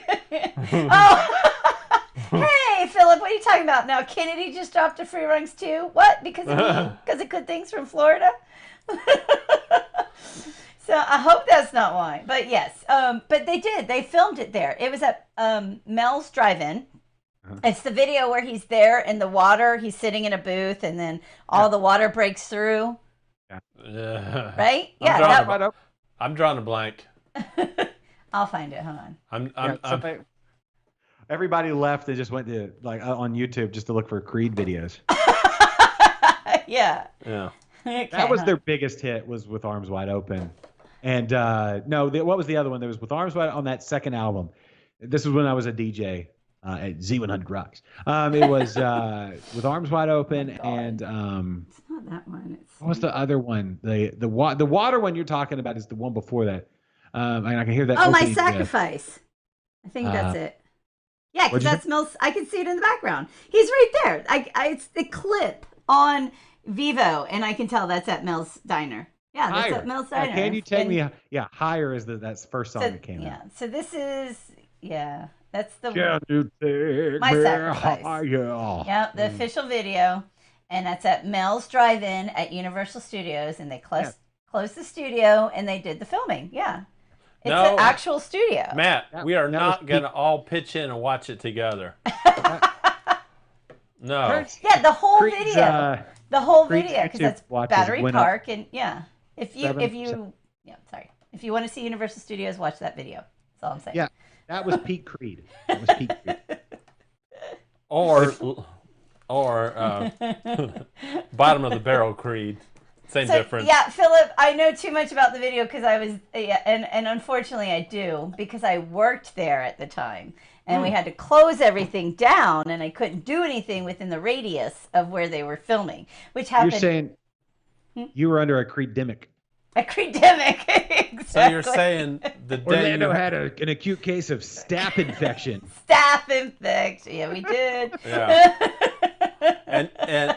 And you had to go through a lot when they were there, and you call it My Sacrifice. Yeah, but they did all the time. There was movies being filmed, videos. It was a big pain in the ass when you had to do a job, but it was kind of fun too. So I want to know what else was done at Universal Studios. what was it? There was there was a movie that was filmed. It was a horror movie. I can't remember, but it was it filmed H2O? Was it Halloween H2O? No, because that has Creed playing in the background. I remember I was watching it because I was going through all the Halloween movies, trying to through the full genre, full canon that is Halloween. Thank you, Philip. I think Philip's wondering if we're trying to run everybody off by talking about All right, Creed. we're moving on from Creed. No. We're talking about how. But anyway, in the background there was the first album, Creed playing. Oh, and people wearing the chokers, and there was somebody's a lot going of to mention Nickelback in this. Boom. No, that's. Oh yeah. What did Thank you, Philip. It was my job. That's all I remember, being a pain in the ass and having to work around. So what have we opened okay, here? real question, real quick. Back to the beers. yeah, back to beers. Yeah. This is a beer show. Sorry, that's usually my line. That's an empty glass. Did you see in 2002, Josh? Did you see Nickelback in Arkansas? What? No, 2002. I was already in Houston. In Russellville, Arkansas, in 2002. No, wasn't anywhere near Russellville and I was already in Houston. 2001 is when I moved to Houston. Huh. I'd been 21. I turned 21, and then moved to Houston like 2 weeks later, or a week later. It was like a week later. So in 2001, that's how because how old am I now? 39 and a half. You're just a baby. Just a babe. Oh, are we gonna do like a big Josh's 40th birthday on the show? Josh Toberfest. Josh Toberfest. A big welcome to the club, Josh. Yeah. Question though. Should I have one of your beers? Do we have time? Do y'all have time? Do y'all have any place you need to be? No. I'll go to a 2-shot and cover up for the next 2.5 minutes. We got nowhere to go. Yeah, we could do a 2-shot. Everybody want to see our... Talk about. Hold on, I'll read a story real quick and then I'll have y'all discuss. Y'all ready for this? Oh no. You can talk about where we have the wedding. Y'all's wedding? Just throw that out there to see what Josh is. Yeah, I thought you'd pick up on that funner, but okay. Funner. No, funner. Did you say funner? I did. I said funner. No, well, listen. No, I'm serious. If you just brought it up, we're doing this, right? Oh no, you need a beer, Josh. See, I said that because you were going to get a beer, so I was like, boom, mic drop. No, we're back here. Well, let's talk about. You remember all that? You remember all that stuff that I was talking about? Panic attacks and not getting out of the house. Forget it. I'm coming to y'all's wedding. There you go. That's the only thing that will get Josh out of the house. We have to do it for society, Kennedy. Why not? Sweet. Kennedy, why not? They say till death do you part. You're so old. That's how long could that possibly be? Are we talking about the wedding? I'm really glad you're here. Let's make this moment last. You feel so right. Wanna be with you all night. Shout it out. I love our responses. I love our responses. Thank you all. All right, thanks for joining us, everyone. It's nice to see you. Oh, I love it. You That's awesome. didn't hear that, Josh, but I was playing the outro music. Yeah. No, I heard it get distorted, but I'm staying strong. We got some great ones. Brendan says Kennedy's face, and then laugh my ass off. And Tammy's like, what? And then Brendan's like, engaged yet? What the fuck? Why not? Tammy's like, my ears are bleeding. Yeah, because you jacked that up. The to-go message too loud. Oh, I love y'all. All right, real quick, let me read this story, then y'all can discuss, and then as I go grab another beer, and then we'll talk. And hurry up because we're almost out of beers, and I got to see a man about another horse. Yeah. What beers are we going to get? I think we're out of beers. No, we're not out of beers. No way. That was a joke. Can you actually be? No. No. Where else would you go? All right. So, I'm going to bring my fermenter in here and dip our glasses in there. All right, here we go. Out of Modesto, California, home to the world famous Modesto Nuts minor league baseball team.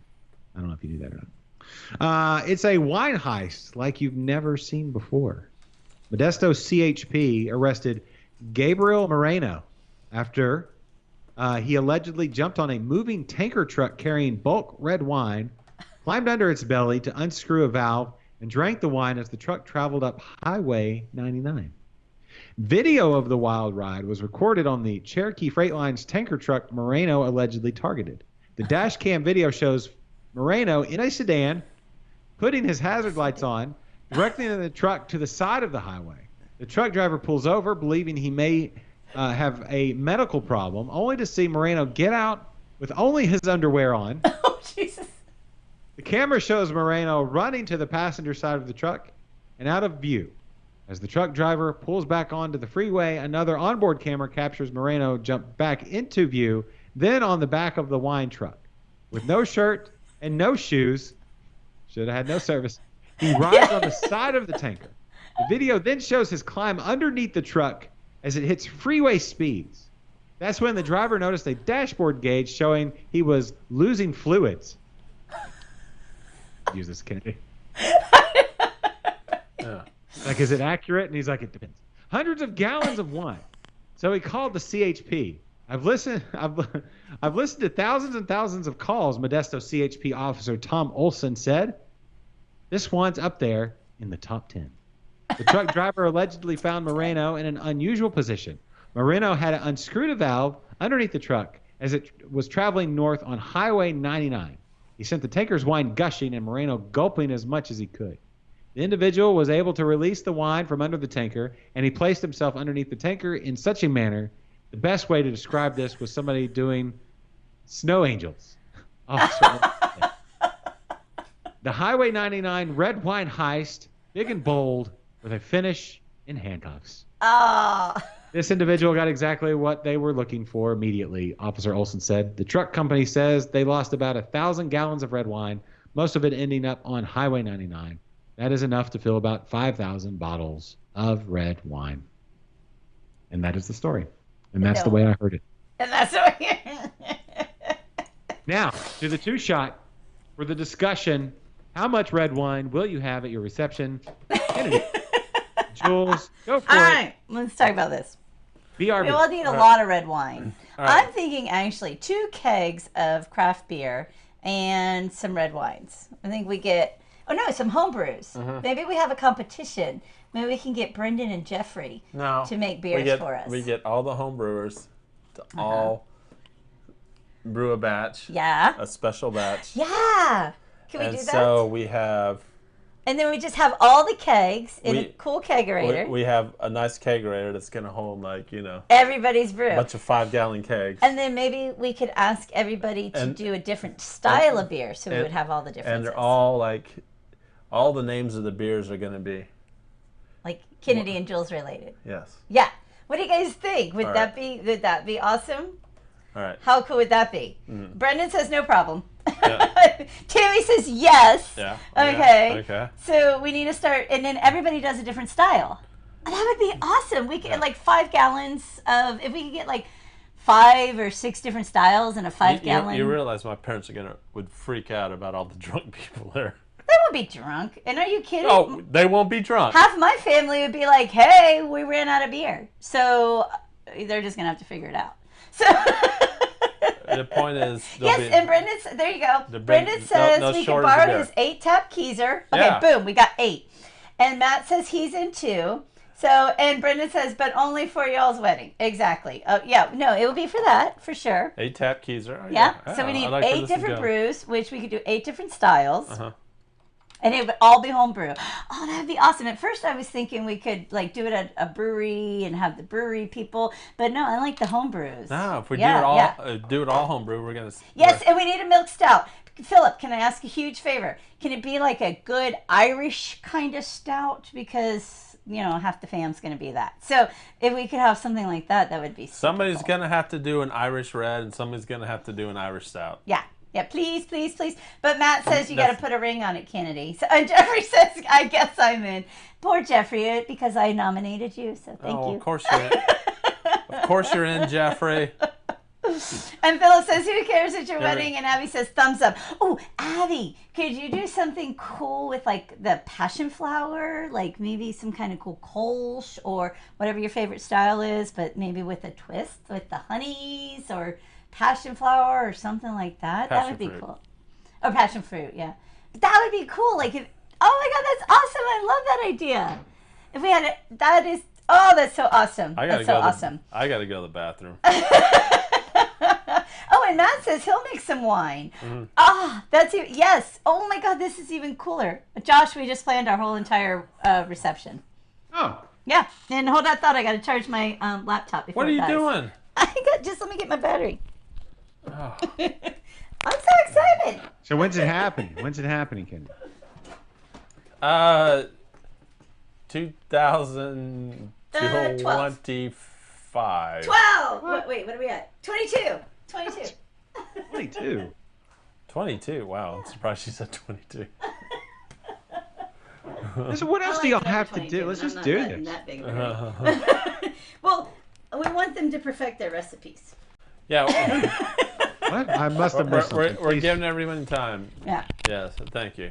Are we doing a full on homebrew open tab kind of thing? Oh, thanks for that pic there, Tammy. Thanks for that emoji. You're awesome. I didn't see it yet. It won't come up on the thing, but it's a. Oh, I love it. But bigger. Not the first time Kennedy's heard that. Yeah, there you go. Hey, Kennedy. Yeah. Not to hijack the conversation, but descriptor? Huh? Oh, hold on. Matt, I love it. All right. Before you get into that, Wait, Matt's got a good, yeah. Before you get into all I that, thought about that, Matt. Before you get into all that, unfortunately, I have officially broken the seal. And I don't mean a seal. I mean, I go to the bathroom. Don't you break a seal. What did he ever do to you? We need to get you some pens or something. Just NASA style. Just go with it. I know. Oh my God. We will have the most beer at any wedding ever. I love it. And that would be so cool if we have all homebrew beer and wine. How cool would that be? Oh, I'm excited. You need mead, or at least, at the very least, you need a braggot, which is mead beer hybrid. Oh, is that what they do? And Lone Pint does one of those. Yes, poach and acquire hit. Exactly. So, yes, that's so good. Yeah. So, the term honeymoon comes from fermented honey drinks. No. They would give. This is like a Norse kind of thing, because they didn't have grain that far north, right? So they would do a lot of fermented honey drinks, mead, and that's where that other kind of thing came from, the Vikings. But they would give fermented honey drinks to the couple on the wedding night and they would give them enough for a moon or a cycle of the moon, like a moon, so honeymoon. And that wedding night, you'd go, you drink a little honey, fermented honey, drink mead or melomel or whatever, and make a baby. That make a baby. That's cool though. I did not realize that. That's actually pretty neat. Yeah, that's where the term honeymoon came from. Wow. So you were given a moon cycle's worth of fermented honey beverage. That's cool. See, it's always about the alcohol. Yeah, it is. Yeah, I'm a big fan of mead. You just can't drink that much of it. No. It's got to be in. Well, maybe that's what we could toast to. But yes. You can make homemade champagne, right? If you could do wine and mead, somebody could. Maybe Preston could make the champagne. When you can use champagne yeast in mead. I mean, it's just champagne is just. Well, first of all, it has to be made in the Champagne region of France to be technically champagne. Otherwise, it's just sparkling wine. Blah, blah, blah, blah. Yeah, exactly. So we'll call it Shepherd. Shepherd Park. We won't call it champagne. Yes. We'll call it Shepherd Park. There you go. But you can champagne yeast in mead is great because it dries it out, and you can just make a great like orange blossom honey or something like that. You can make a fantastic. Yeah. Oh, that would be cool. And I wonder if we could get like orange blossom from Florida, because sort of. Yeah. Like, heck yeah. Yeah, that's probably that's where most of it comes from. But there's Oh my God, this is so exciting, y'all. We need to do this. We have to do this, just at least for the party, Kennedy. Yeah, what? Yeah, what? Can't we just? You're getting all the tax Can't we benefits. just have a party? Listen, tax benefits. Does all this other stuff need to happen? Let's just have a party. Can you close the door completely? No, Yeah. It's a jar. Oh, don't make me have a dream sequence again, Josh. Yeah. Oh, this is great. We got loads of great ideas, and this is going to be the coolest. Yes. Oh, I'm so excited. Tell me about your beer, Who said I should take him? Who told Jules to take me ring shopping? Matt says to Brendan that they should take you ring shopping and not tell you what you're doing. And I'm replying going, yes, that's a brilliant idea. I'll send you pictures of what I want. There you go. What? At this point. Boom. This is listen, who all's married on this? Matt, is everybody married other than you two? I think so. Marriage, the last holdouts. Us youngins, it's always the young ones, it's like, Listen, marriage, I don't understand the whole, like kids not wanting to get married. Being married is awesome. It's awesome. You guys, you found each other. Just get married. I don't know. Like, I don't mean to put any pressure on you, but get married. Put any pressure, but get married. Seriously, there's. No. Great. But, wait, Matt. What's Matt? Matt says he's getting a divorce already. See what? Why? You were together. We don't need to talk about that. And Jeffrey's married. See, everybody's married. But see, okay, so the way I look at it, Kennedy and I have both been married and divorced. So we've already gotten that done, and now we can just do this and have fun, right? Mm-hmm. And sure. Yeah. And it's always the second one that fixes. It's the second one that really gets, right? Sometimes, and the first, but. Brendan says he's hella married. Hella married. Yeah. No. Anyway, listen. If you find the right person and have and agree on, the major things, right? Mm-hmm. Being married's awesome. Right. Well, I like Tammy says the first 20 years are great. After that, it's sketchy. Thank you, Tammy. I wish I could do anything for 20 years. That's awesome. Cheers to you, Tammy. 20 years from now, I may or may not be around. That's why I'm saying let's go for it. You'll be around, you sea turtle. Yeah, you will. Yeah, you will. You just call me a tortoise. I called you a sea turtle is what I called you, but tortoise, that's accurate too. Yeah, I'd say so too. I've never actually seen you swim. I don't know. Kind of big and slow and big. Well, you're 6'3". Oh. Oh. All right. Oh. Tell me about your beer. Tell about what you're drinking. ESP, right? This is the ESB. I don't. Oh man, I don't. So this is my throw. It's called a throw together ESB. I went to the grain cellar, and right when all the stuff started happening, and he was selling out of all his ingredients super fast. And I have a few of my fellow rogue brewers on that are watching right now. Not to mention any names, Matt and Brendan. But they went and bought pallets. Oh yeah, the Of hoarders. base malts. Like an entire 55-pound bag of base malts. So my original brew I wasn't able to do, and I heard I got Preston said, hey, I have a couple of, I got just a little bit of Golden Promise and oh crap, I forget what else. But I literally scraped the bottom of the containers with these malts in it just to get enough to be able to brew this beer. That's a very hold on. Big congrats. Who's Phillips at 22 years tomorrow? Yeah. I know. Sorry, I was just catching the same thing. And actually, Tammy is 22 years this year too. So congratulations to y'all. Yes, Man, that's fucking awesome. I felt very privileged a few weeks ago when I got to hang out with Philip and his wife and Tammy and her husband. Mm. It has a good fruity aroma, like very ale. Okay. It's good. It's pleasant. What's the ABV on this? It's right at 5%. Okay. No, I like it. This is a sipper. This is like one of those. ESB is a fabulous style because it doesn't like grab you by the shirt collar and say, "Pay attention to me." It just kind of sits down next to you and says, "Hey, how's it going?" And then like you just kind of realize like 2 hours later you've been hanging out with this ESB all day long, and you're like, I don't know who you are, but I feel like I've known you forever, and that's what I love about ESB.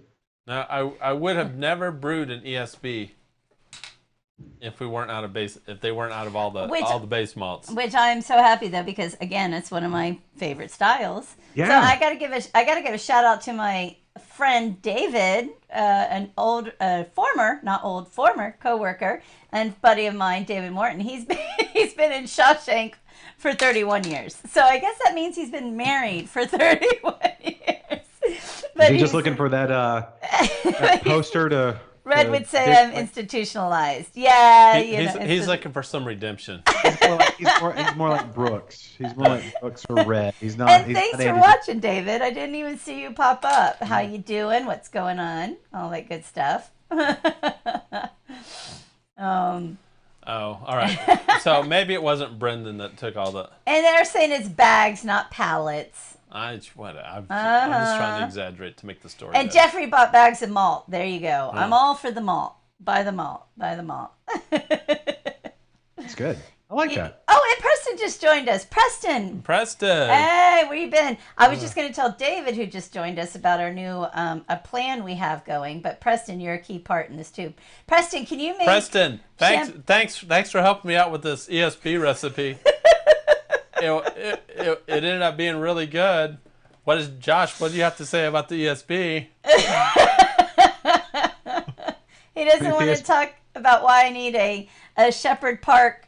A bubbly Shepherd Park, because I can't call it champagne because we don't live in Champagne, France. But Preston, can you make a champagne-like substance? You literally just cut Josh off. Oh, sorry, Josh. He was about to talk about the beer. This is a beer show, not a champagne show. Mm-hmm. That's fine. No, let's get back to champagne. It's a brew show. Yes, yes, the beer's fine. Let's talk about the champagne. I'm just kidding. With the champagne, though, you could do beer in the form of it. Like, there's beer to champagne. Can you do that? Can you can make champagne? You can make beer champagne-like. You could do like which is like a framboise, right? Or a brewed. Or brewed IPA. Yeah, Yeah, brewed IPA. No. Y'all are missing. No. Oh, sorry. Yes, brut is dry. But Which I like. Champagne is all about the effervescence. It's all about that effervescence. Correct, which is right. So you can do. Go for it, Kennedy. I was just gonna say I'm joining you with this wonderful ESB. Do you need one? Yeah, I do actually. It's a great ESB. Thank you, Preston, for helping him pull this together. It's really good. I'll try. I've been drinking them quite a lot. Honestly, I already finished a keg of it, or a half keg. And so we'll save some. I mean, Sparkling honestly, wine. this is the kind of service you get at the grain cellar. You go there, Preston will work with you and find something to put together. Even if Matt goes in there and buys all, And Brendan. Yeah. Matt goes in and buys all the 2-row and leaves like none left. So this is beautiful, Preston said he has beautiful, perfect beer. Thank you, Preston. Preston will still help you out. All right, so I'll speak for Preston real quick. Right. Okay, speak for Preston real quick. All right, so he allows me to do that. Yeah, of course it is. Because I've been to the Grand Cellar before, and fabulous bathrooms, by the way. Oh yeah, they are. Good reading material. Oh yeah, lots of reading material in those bathrooms. Yes, A lot of space too. It's very nice. So, if you're looking for champagne, you want something just effervescent, right? Like me. Yes, absolutely. I like, personally, presentation is kind of a big deal. So you could do, like with meads, if you wanted to do mead, like that type of thing, you can add fruit to any mead, make it a melomel. They have mead cider hybrids. They even have like mead, maple syrup. What is that one called? A glycer or something. I forget the name. But anything that's fermentable and the flavors that you like, you can put together. And it's just a matter of using the right type of yeast. But if you put it in the right bottle with the cork and the cage, that's the whole. And you get that pop. That's all you really like. Because like New Year's Eve, I always go Saison Dupont, because they put them in the big Belgian bottles with the cork and the cage. That's my every New Year's Eve I go Saison Dupont, like 2 bottles, walking around the neighborhood. Saison Dupont. Yeah, I love Saison Dupont. So what does it taste like? So that's a beer that you're saying that's fermented with the... Yeah, the Saison Dupont is the name. Brasserie Dupont or Dupont de Braise or whatever. They're from Belgium. Belgium. So it's a French style Saison. I would assume. Belgium. A Belgian. Yeah, Belgian style. But I mean, that's just yeast. I mean, you're deciding which yeast you're using. Yeah. Well, that's what I'm trying to figure out, because there's some that we realized I don't like and some that I do, and so I was trying to figure out which one I liked. But I guess you could do with either style, right? Sure. I mean, anything you get a little more, you do just champagne yeast. If you bottle condition, anything you get the champagne-like bubbles. I've made a braggot before with cranberries. So it's honey cranberry braggot that was real floral, had the fruitiness of the cranberries, a little tart but still sweet, and had the effervescence of like a champagne. And that was a fun one. I made that for a friend, actually my wife's cousin's wedding, and that one turned out actually pretty good. And I mean, so there's some, anything like that.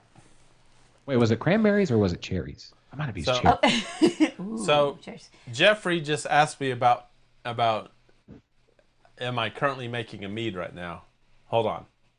And while he's BRB. While he's going to go do a show and tell, Abby is celebrating her 16th wedding anniversary tomorrow. So, wow, what is that? So what are we in? We're in May? So a lot of people, right, May? Yeah, so a lot of people have May weddings. That's interesting. All right, so congratulations, Abby. That's awesome. I think spring is wedding season, right? Well, that's true. That's true. Oh, Philip, you and Abby have the same wedding anniversary day. That's pretty cool. Josh, when's your anniversary? Ours is in November. November. Okay, see. Now, there's his mead. That's the mead he's showing you. Put fruit in there, obviously. Is that blackberry? Yep. Blueberry. Blueberry. Yep. Melomel. Technically a melomel. What's the percentage of fruit? So if we held on to that for a year and then we put it under pressure, we could turn that into a champagne-like thing. Yeah, that's just all CO2. You could even add. You could probably even add back in yeast and then bottle condition if you wanted to, if the yeast was still not active. Oh, and then we could put it into the little bottles. Yeah. Yeah, the options. Mead is really just like beer. It's very versatile. Right. So that's pretty cool. I didn't realize that. Oh, so Jeffrey had an October wedding. October is a great month. It's a very great month. Yeah, we got married. Let's see, 2002. What years? What fuck? 2020. I looked at the calendar and I thought I was seeing double. No, it's really You just dropped 2020. an F-bomb. It's about fucking time somebody did. Matt, But Matt, I will save you some of this mead. It has the potential of reaching 18% alcohol. Yeah, mead is one of those things you kind of go. Well, don't let me spoil your story. But no, I'm literally gonna let it ferment for about 4 more months before I try to drink it. at least I would think. Yeah. Yeah. But you didn't add any yeast nutrient or anything like that. No yeast. No, I didn't. Okay. No, Because there is, I don't know where the book went, but anyway, there's quicker ways of going. Like used to, mead was a 1 year process. Yeah. Super fast up front, honey, water, yeast, boom. Yeah, Then Jeffrey you has can to add yeast go. nutrient and speed it up. All right, Yeah, Jeffrey. I Well, coulda thanks for asked hanging in there with yeast us. nutrient, but it was literally 3 pounds of honey, and I put it in a 1 gallon container, and there is a pint of blueberries in it as well. Yeah, I had to sacrifice my pint, but it was fine. Per Preston, thank you, Preston. He suggested that I take the honey and get it up to 170 degrees for about 20 minutes. And when I did that, I also put in the blueberries to kind of like sterilize them as well. So It didn't boil. no, it didn't boil. change. It didn't boil, but I kept it. Yeah. I kept it at about 170 for about 20 minutes. I was able to do what he said. Ah, Did you use the that's right. Grainfather for that? No. No? It was all stovetop, right? Yeah. Yeah. It's only a 1 gallon batch. It's not much. Well, sometimes it's hard to keep right in that perfect temperature range. There's like a. Oh yeah, I mean it Did is. you do like a water bath or did you just straight on the eye? For what? Oh, you kind of did a water bath with the ice, right? Oh yeah, to cool Yeah. it down. Yeah. Yeah, I let I'm it saying cool. like if you're trying to keep a steady temperature, a water bath is gonna, right? Because water doesn't fluctuate as fast. Yeah, I mean it wasn't perfect. Once it hit about 160 or so, I brought the temperature on the stove way down. I mean it may have gone up to about 180 at some point. I mean it wasn't perfect. Right. Yeah. Yeah. I did Cool. I did what I what I had to work with. And Matt, you've not been over to our place. I don't know if you come. Do you come into the city, Matt, or do you just stay That out goes in the country? everywhere. Oh, Matt gets around. Is Matt that what gets you're around. saying? It's Sam. Because Matt says to save him some of that. So yeah, for sure, it's going to be a couple months. But yeah, you got to come into our place, Matt, and hang out and see what we got. Anybody, by the way, welcome to come over to our place and hang out. So You just For put sure. an open invitation out to your house over Facebook. yeah, I know. I want some twigs and berry pictures. Where are they showing up? No. Trust me. There's been a lot of people over here lately. I love that I made Josh laugh, like really laugh good-heartedly a couple times Yay. It's good to laugh like that, isn't it? How long has it been Yes. since we've all like belly laughed like that? Long time, right? I while. I I've guess. never until today. Yay, well cheers. Good. No. How are you going to package that? Speaking of packages, how are you going to package Speaking of packages. your mellow? Are you going to bottle it, or what are you going to do? I don't Are know. you going to do still, or are you going to do sparkling? I don't know. It's a Okay. good question. I really Yeah, have. what are you gonna do with that?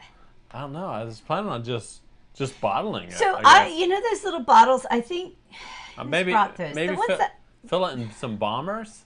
but the one with the caps that flip. You know, Oh, like the old school Grolsch bottles. you know, like you put it on there and you hit the top and you lock it in and then yes, like that, Josh. Yeah. Those are cool. Maybe we do it in some of those. Yeah.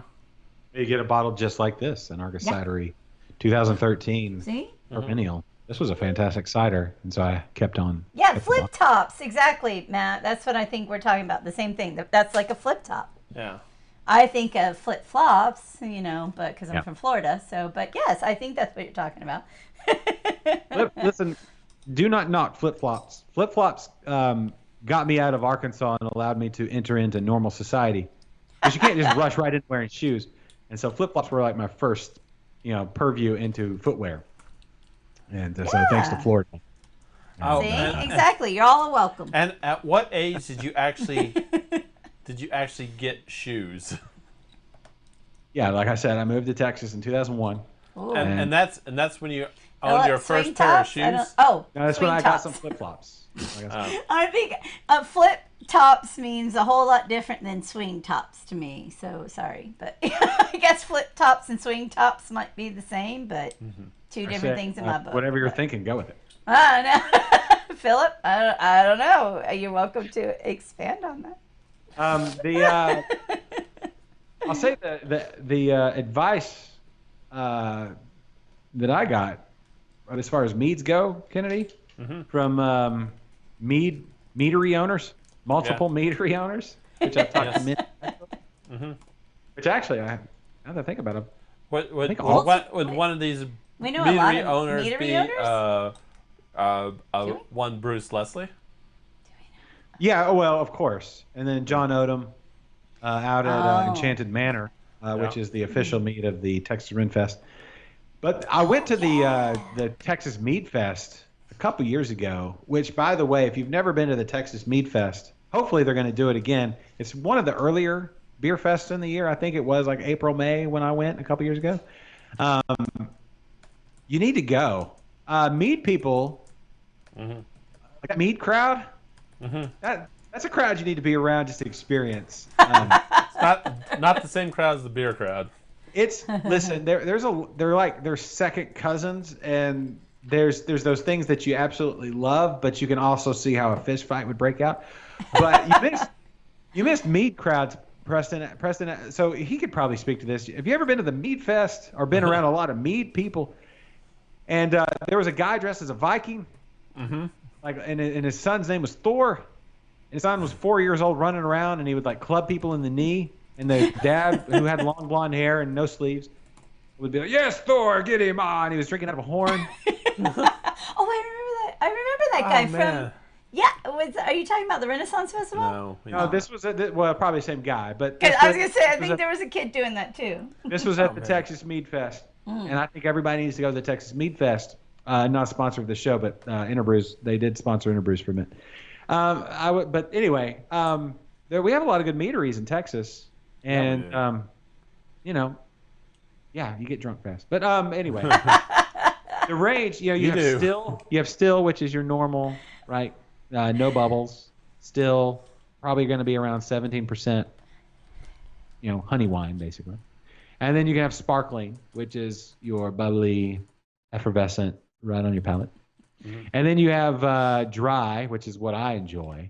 Then you have semi-sweet, and then you have sweet. So depending on what you like. And then there's spices, like Enchanted Manor makes There's a puppy. There's a dog. There's a dog that's literally about to take a poop like 5 feet in front of us. Oh, pretty puppy. Oh, well, glad that my mead talk was so enthralled that you. He got distracted by a dog. Tell that dog thanks for shitting on my point. Yeah, no, literally, he wasn't even doing that. He was just walking by, and Kennedy got distracted. So, but there was a girl walking him, so maybe that's what he got distracted. It was a dog.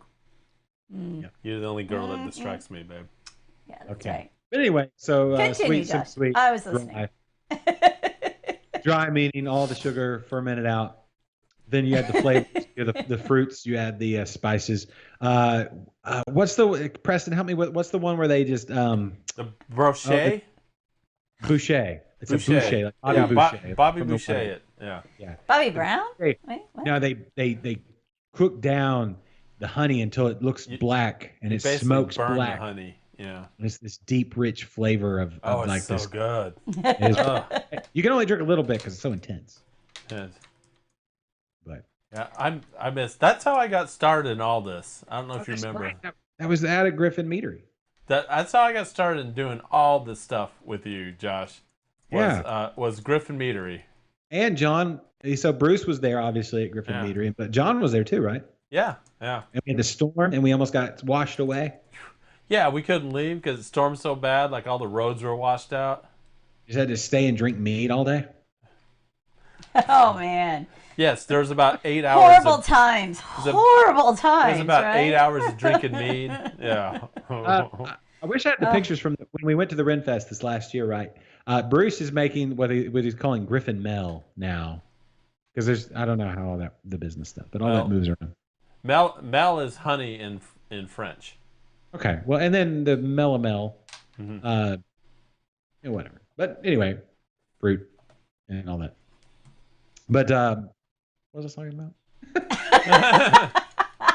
Who knows? Anyway, Rabbit Bruce hole. Bruce made some fantastic meads at Griffin Meadery, and now Griffin Mel. We got to try some at the Renfest in Texas. Dancing Bee.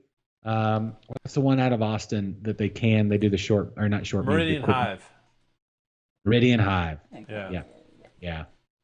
There's and they do the canned ones, right? Draft meats is what they call it. Mhm. So Which yeah. are fantastic. So okay, could you take like a? And I'm sorry if you already said this because I was half listening. I was catching up on our fans and talking with them and all the I making live in a plans. house. I mean, talking to them. What? Yes. She's making plans. But so let's say, could you take Cider. like a dry cider, Uh-huh. and then take a dry cider and put that where it could be, where you can make it like like where you could pop like a champagne kind of thing. You know what I mean? Because you do that with cider instead of like Yeah. mead. So it wasn't Yeah, so no. heavy alcohol. It was kind of lighter alcohol, but more flavorful kind of thing. Well, first of all, David just jumped on, and yes, Man Crush. Yeah, he did have ripping. Oh, man crush. David, yeah. Or his dad. I guess that would make him Odin. He was very muscly. He didn't wear sleeves. Carbonated. Maybe that's the word I'm looking for, Matt. Yeah, maybe carbonated. Because I like, because I think it would be cool to have, I love champagne. I love absolutely every idea of champagne. I love the pop, the fizzle, the carbonation, the lightness, everything about champagne I like. Which also, if you guys have listened in the past, it's like my nickname used to be Chompers, which is the Irish English word of champagne. They'd say Chompers. And I used to be a blonde and curly hair. It was like champagne bubbles. Light, airy, fun. It's like champagne is, I love everything about champagne. And I actually, if you want to know, I prefer cava over champagne because I like the more dry of the Spanish version of, I guess, the carbonated wines. Yeah, So- okay, well, that's the cool thing is you can dry. That's what Yeah. Bruce would say. You can dry it all the way out and then back sweeten it to the level you want, Right, or there you not go. at all. Yeah. Right? So you get all just straight fruit flavor. Cider, right, is what Preston says. So is the cider, cider. okay. That's like the okay. cider. What is the Preston? If you're still listening, what is the maple syrup? Like you can basically make a mead with like straight maple syrup, but like maple syrup honey combination. Is that Holy shit, that glycer? sounds good. Glycer or But- something like that. I'm sorry, this is like news breaking. Matt said he had carbonated margaritas last weekend. It's called a goza. That's true. Actually, that's a good point. That is What true. a goza. That is What true. what is that, Matt? Explain, Lucy. I mean, you could take a margarita But really, is that? I mean, and then carbonate it. but is Or that? But just put it in a keg with CO2 and you there got you go. carbonated. Wow, that's pretty. Really? Yeah. Okay, I want a keg of that too. Okay, so Matt, you're on that. Okay, Well, so think about this. Anything with sugar, you can ferment, right? Yeah. So if you took like limeade or like a lime juice, honey, or something like that, agave, you want to take straight agave syrup or something and ferment it. I don't know. You might need to add some nutrient or something. Preston, Matt, Brennan, yeah. somebody keep me straight. But you can you could add you can ferment it. But then maybe like if you took straight lime and honey, and then you could put some like I don't know, what do they do, like a tequila barrel, like find some Man. like soak oak chips in tequila, and then age it on that to give it a little bit of tequila flavor without bumping up the alcohol too much. Right. See, that sounds. And then you carbonate it and make it pop. Yeah. Oh, Yeah. man, are we creating a whole new thing? Brendan, remember we talked about as a brewery, we didn't want to do a competition, or as like home brewers, maybe not a competition, but we want to create a whole new line of beer. Maybe that's something. I don't know, but that's pretty. It's not really beer though. No, but what makes, because it doesn't have any yeast. The grain. The grains. It's the grain. Okay, Grains. grains. It's all about the So, grain. But I mean, okay, like you do the real ale lime goza, or something like sequence ale, right? It has the salt, All right. it has the lime. And then just age that in like a tequila barrel or something. Okay, so Matt clarified, and he says no, it was a margarita with sparkling water added to it. Okay, so that makes more sense, and that still sounds pretty damn good. So, which I just learned. You know, when you go to get a margarita, they say you want it on the rocks or frozen. What do you usually? No. Wait. What do you usually say? I like frozen. Frozen. Okay. Right. What? When did Frozen with anybody ever go both, half and half? No. No, Never I even know. thought about it. You do? Never Yes. thought about it. My Never thought about it. My right? brother told me about this. Yeah, his brother taught us about this. Yes. And I'm like, holy shit, that's the best of both worlds. You get margaritas, you order them half and half. Yeah. So half on the rocks. They don't put any extra Ice in there, so they're not like diluting it or like giving you But less. they keep it cold because they put the frozen part in. Then you put the frozen part in, which has all the How did alcohol I in it not too. do this? So when you How go, is that? Okay, so how is that different than a frozen with a topper? I guess it's not, but a frozen with the topper, I bet they charge you extra. Oh, yeah. Right. No. So frozen with the topper, they're going to Extra charge you shot. for a shot. So if you order half and half, it's the same thing, but without the charge of the shot. But you don't get a fresh shot of tequila. You actually get half rocks margarita mix and half frozen margarita mix. Yeah. So you still get more mix than tequila. But if you want to go the cheap and kind of just easy route, you just go half and half. And they're like, yeah, okay, boom, half and half. And I you said go. it, and they're like, yep, gotcha. I mean, but it's perfect. Keeps the margarita cold without all the ice, which I hate. Yeah. But it's not the heavy on the frozen stuff, which is just a lot of frozen slush, and you don't know how much liquor Sugar. they really put in. So, Yeah. And So I love margaritas, but the sugar puts me over the top. no, Oh, it really I does. mean, Really does. I don't really. Once I found out that one margarita is like 800 Oh, calories, Jesus, yeah. I kind of stopped drinking margaritas after that. I was like, oh shit. What do you? Yeah, it's... Yeah, when I moved to Texas, like, what do you mean I've gained weight?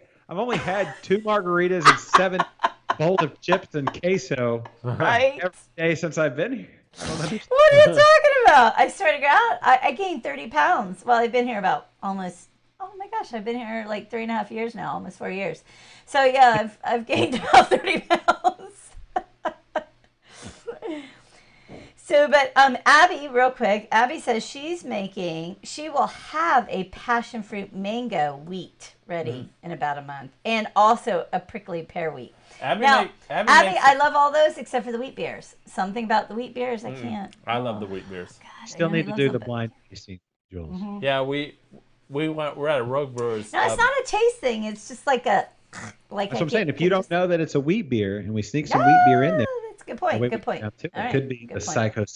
psycho-wematic. Could be. Yeah. And Matt, I'm definitely with finding a good Mexican place, and we'll meet you there for show.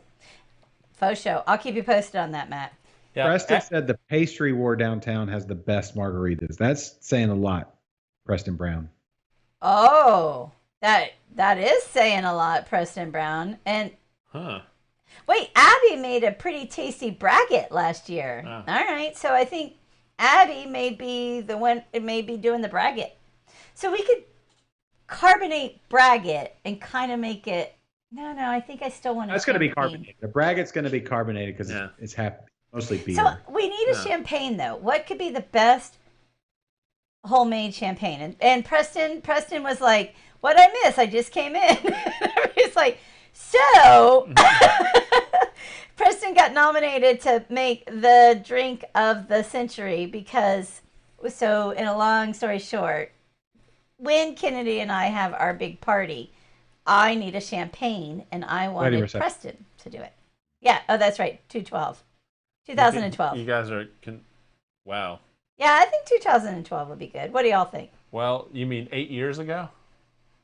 Oh shit! Yeah. Sorry, 2020. I missed it too. 2020. So we're gonna travel back in time. So what do you think about 2020? Wrong. I doubled the wrong digits. Okay, so 22. What do y'all think?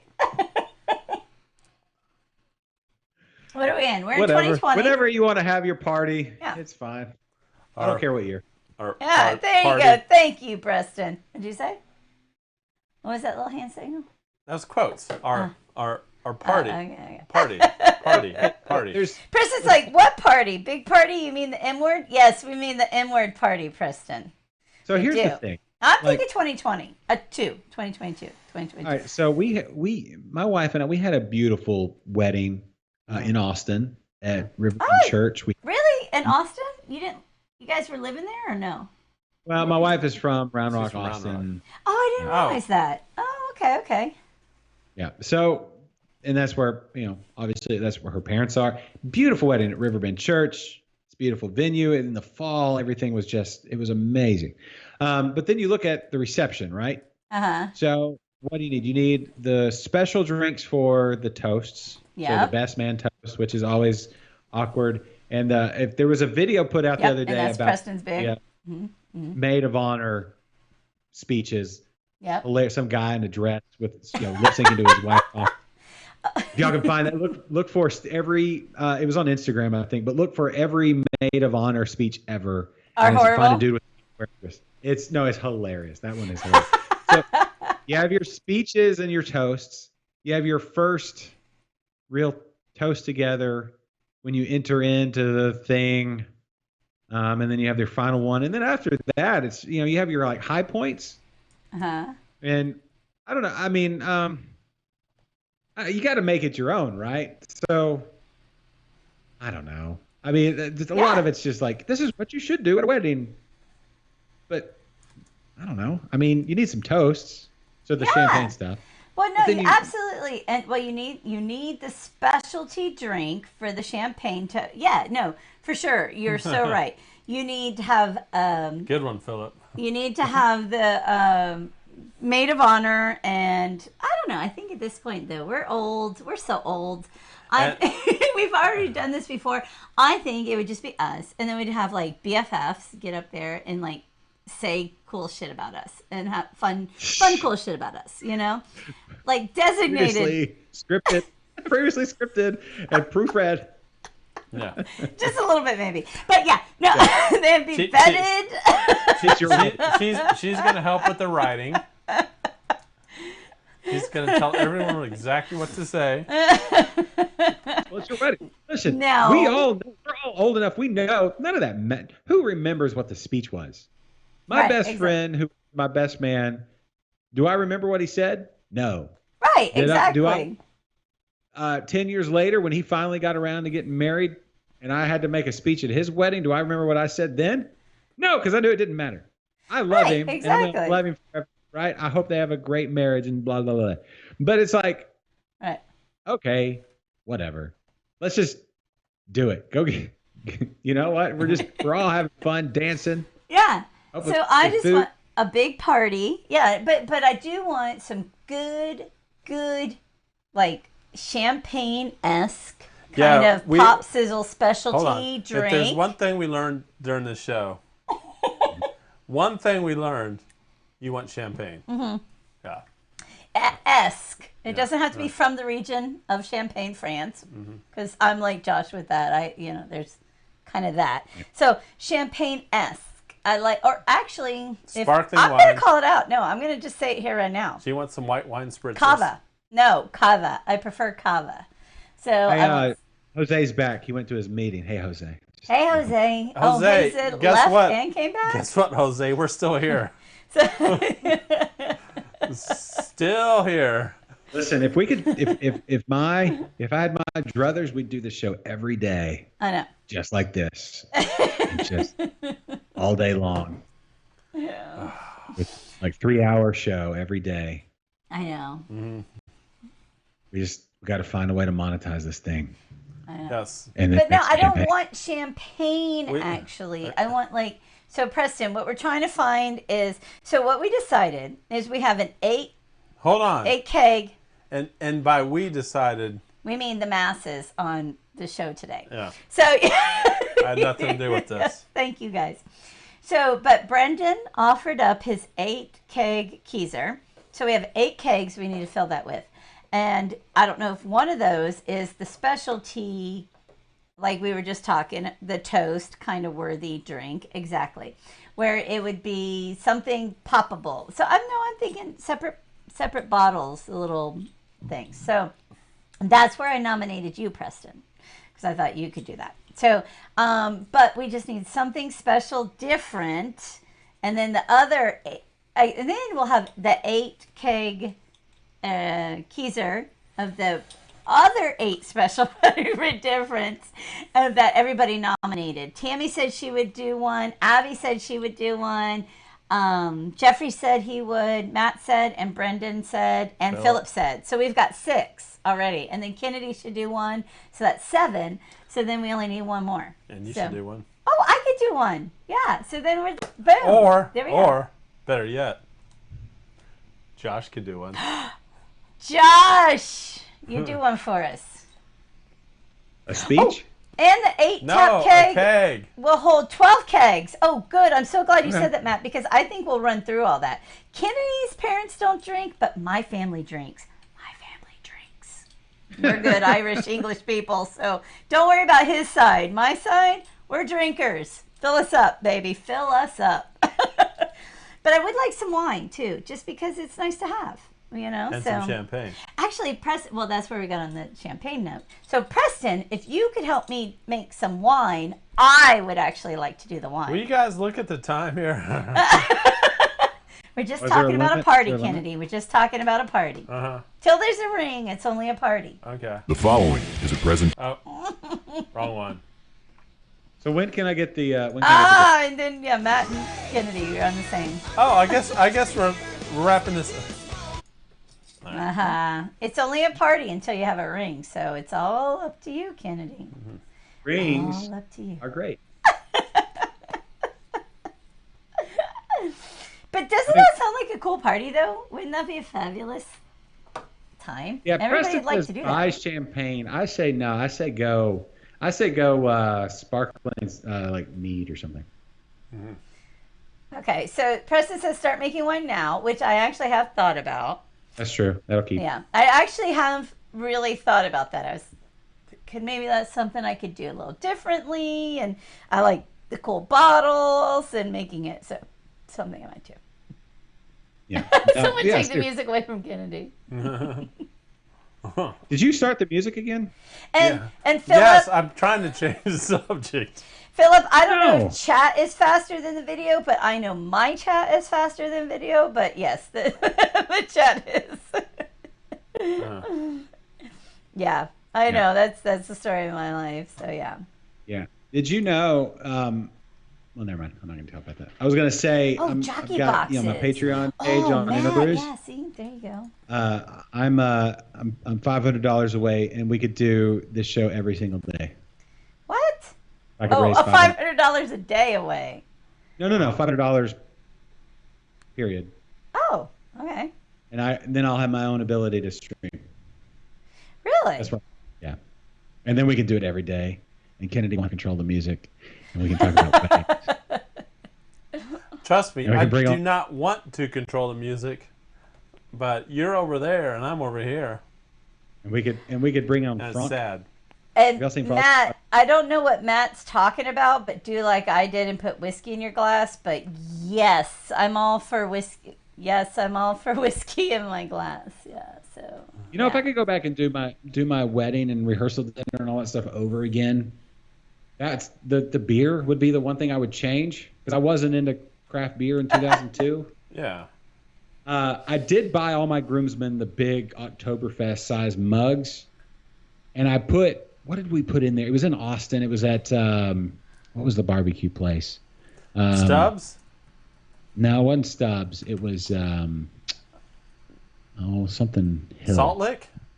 No. The one that everyone goes, Franklin's. No, it wasn't Franklin. I don't even think Franklin. When did Franklin's open? I don't know. He's a guy. That's a guy I'd love to have on here. Yeah. So I love it. Side note, Philip says the only toast he remembers was a part of his brother's. His brother said that may all your ups and downs be between the sheets. That's awesome. I got to look up. Where was that? Where did we do that? I'll remember the name. I can see the logo. I just can't remember the name. Anyway, when we did our toast, I got everybody I think it was Shiner was the beer that I got. Maybe. Okay. I don't know. That was pre-craft beer for me. Yeah. but I was still leaning towards good beer. I mean, technically, you probably could have said Shiner's Craft Beer back then. Yes, Yeah. I think it was craft beer. Maybe it might have been Fat Tire though. Oh. Oh. Fat I don't know. Tire was That was craft craft back beer then. for sure. Yeah. Matter of fact, I know it was Fat Tire, and Yeah. I drank for my toast. But I bought everybody their own customized. Weddings are so silly. Let's be. I mean, I love marriage is awesome. Weddings are a little silly. So, No, weddings are fun because it's a big party where you get to do things and give people things. It's the marriage that is hard. Weddings are easy and fun and simple. County line and, barbecue. Yeah. County line barbecue. That was it.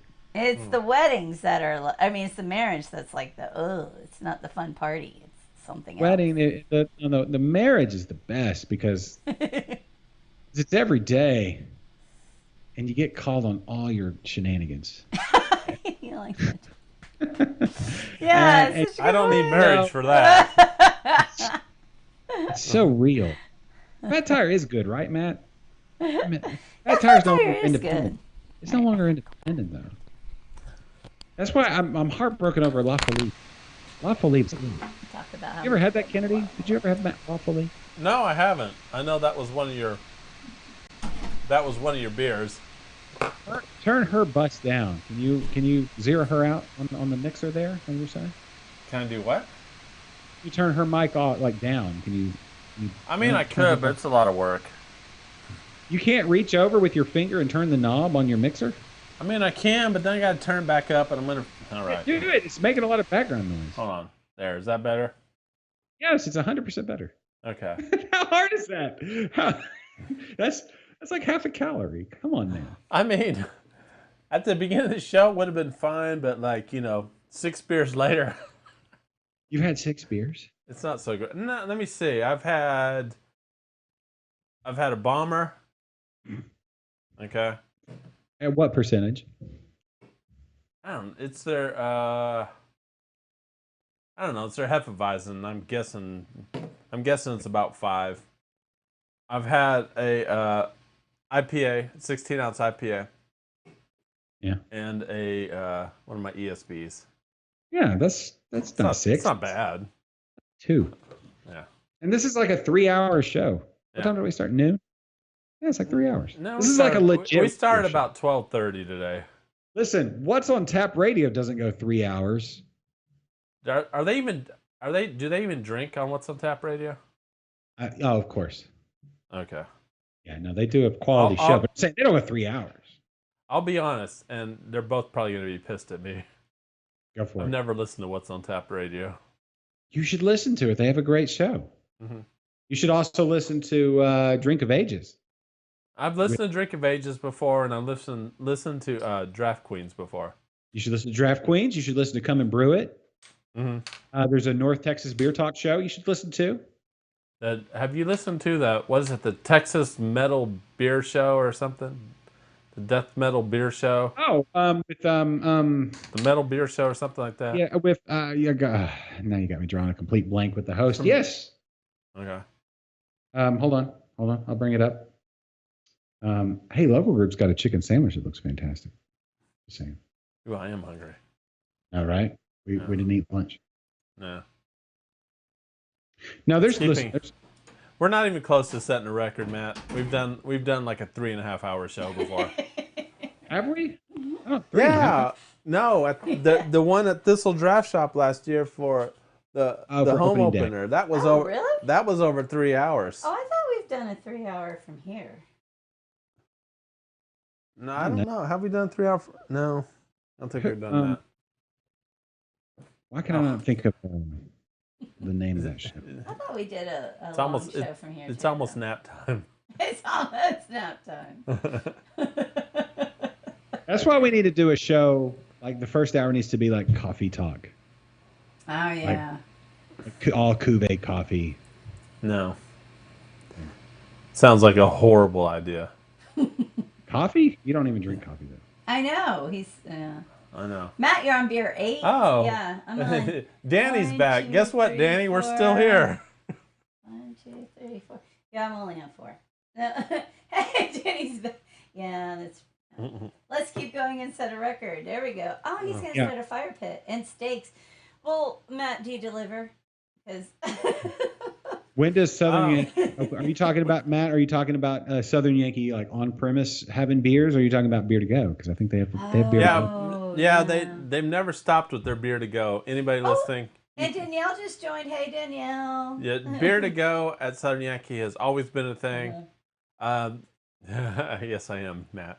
I know we should come over. Pizza, their pizza is still strong. They parked their pizza truck right out in front of the building. You can't go there without seeing that pizza truck. Yep. And Alex, one of my favorite porters, hard at work there. Beer or people. Yeah, just sweating his ass off. Or that thing. Sydney's been in there too. Yeah, Sydney works in there. They all take their turns working in Yeah. there. They're all awesome. Yeah. They're awesome people. They're awesome beer. It's an awesome place. Can't wait for it to open up. Oh, did you see they posted something about? Why'd you hit me? Because I needed to get your attention. Because I'm not literally loud sitting. enough. Yeah, okay. But Yeah, did okay. anybody see? Sydney posted a picture talking about hops and with a hops seller. And she's like, stay tuned for more information. So I wonder if there's something going on there.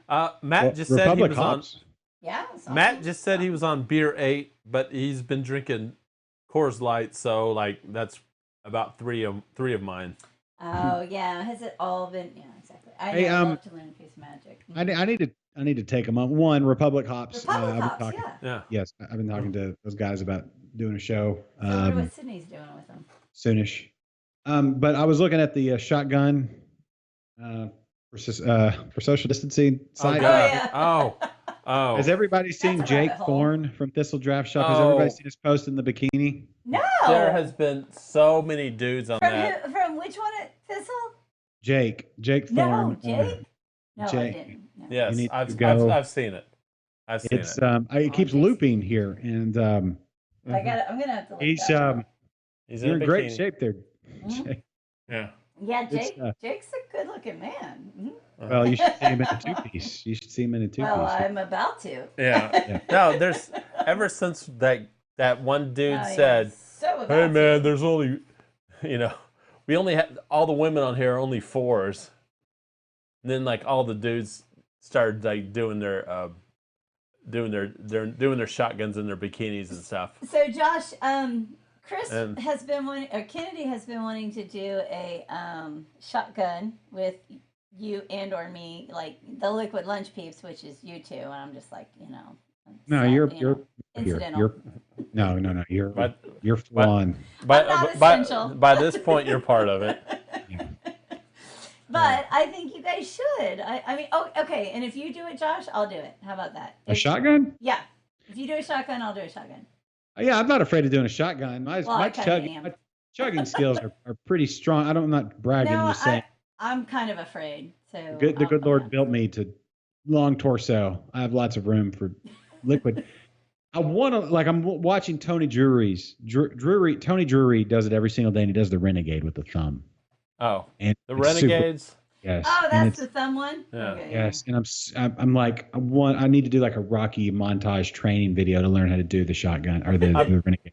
All right, I'm if pretty. you want to do one, let's do one tomorrow. I'll do you, Josh. If you do it, I'll do it. I'm only gonna do tomorrow? it if you do it, Josh. I'm On Friday? pretty sure everyone doing those Renegades, I think they cut the can a little bit before. I don't think Tony does it. I know call what me that- an I don't know what that apologist. means.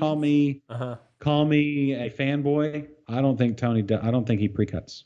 I think he's got just strong thumbs. I would never attempt a thumb. I'm afraid of like cutting my thumb really badly. All right. Well, we got to look into that. I got to see if I So, can renegade. show me the I've like bikini. pressed. Oh, that's somebody else. But Yeah, there's a lot of dudes in bikinis chugging. There's the okay. So we have a fellow rogue brewer Oh yes, did y'all see? that Y'all see? that was on there, and I don't want to like blow up his spot or anything. It's called thumb strength. I love that, Matt. But Okay. one of our fellow rogue brewers did a Which is pretty awesome. did a shotgun I on took some balls that, and it was or beers. I one of the I two. still Three, I don't can know. still see it in my brain. It's Oh, with the something. thumb? No, No, it wasn't No. a thumb. not a thumb. Not a thumb. It was. We're used to the thumb by now. It was the thumb. I'll put it this way. It was very brash and Hannibal Lecter inspired. Yeah, there you go. That's a good way to put it. Like put the lotion in the basket kind of thing? Yeah, kind of. Yes, yes. He did mention putting In a black robe Yeah. with a eyes wide open kind of mask. Yeah. Is it? Is that the one? No, it was one of those the old, what do you call those things? What is that mask? The- you know the black the horn. the pestilence mask, or what do you call those things? I don't know why I thought eyes wide open.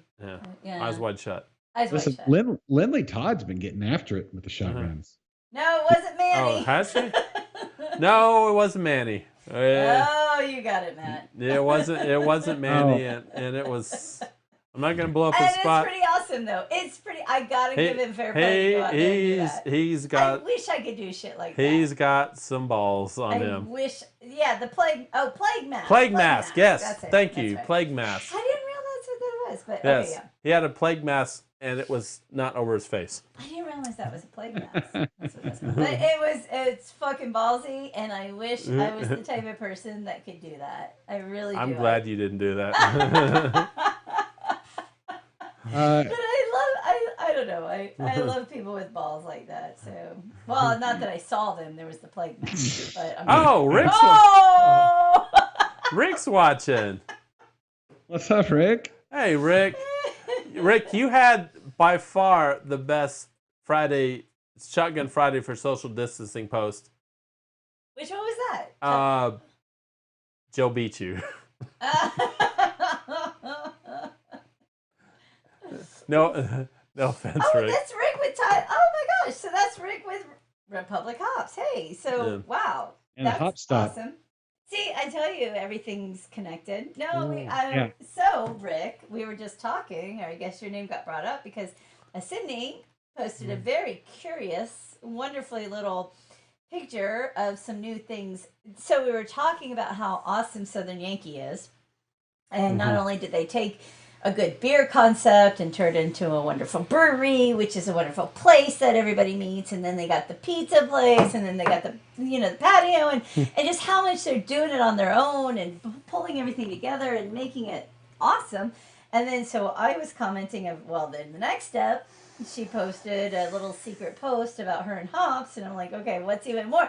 So it's really exciting to me. It's like when you find out a baker, like your favorite baker is like connecting to the I don't know, sugar flour industry or whatever type thing, but it's just cool. It's like one more closer connection to local and more homemade and kind of community. I don't know, it's just cool, and I thought it was really neat. And I love, y'all know me, I love Sydney, absolutely adore Sydney. And she's just super cool. Yeah. She's just awesome. I like want to be her, I think. One of my favorite porters. Yeah, the second favorite porter. So yes. So Rick was awesome. That dude Chad, we all heard about his posts and like Or Chad.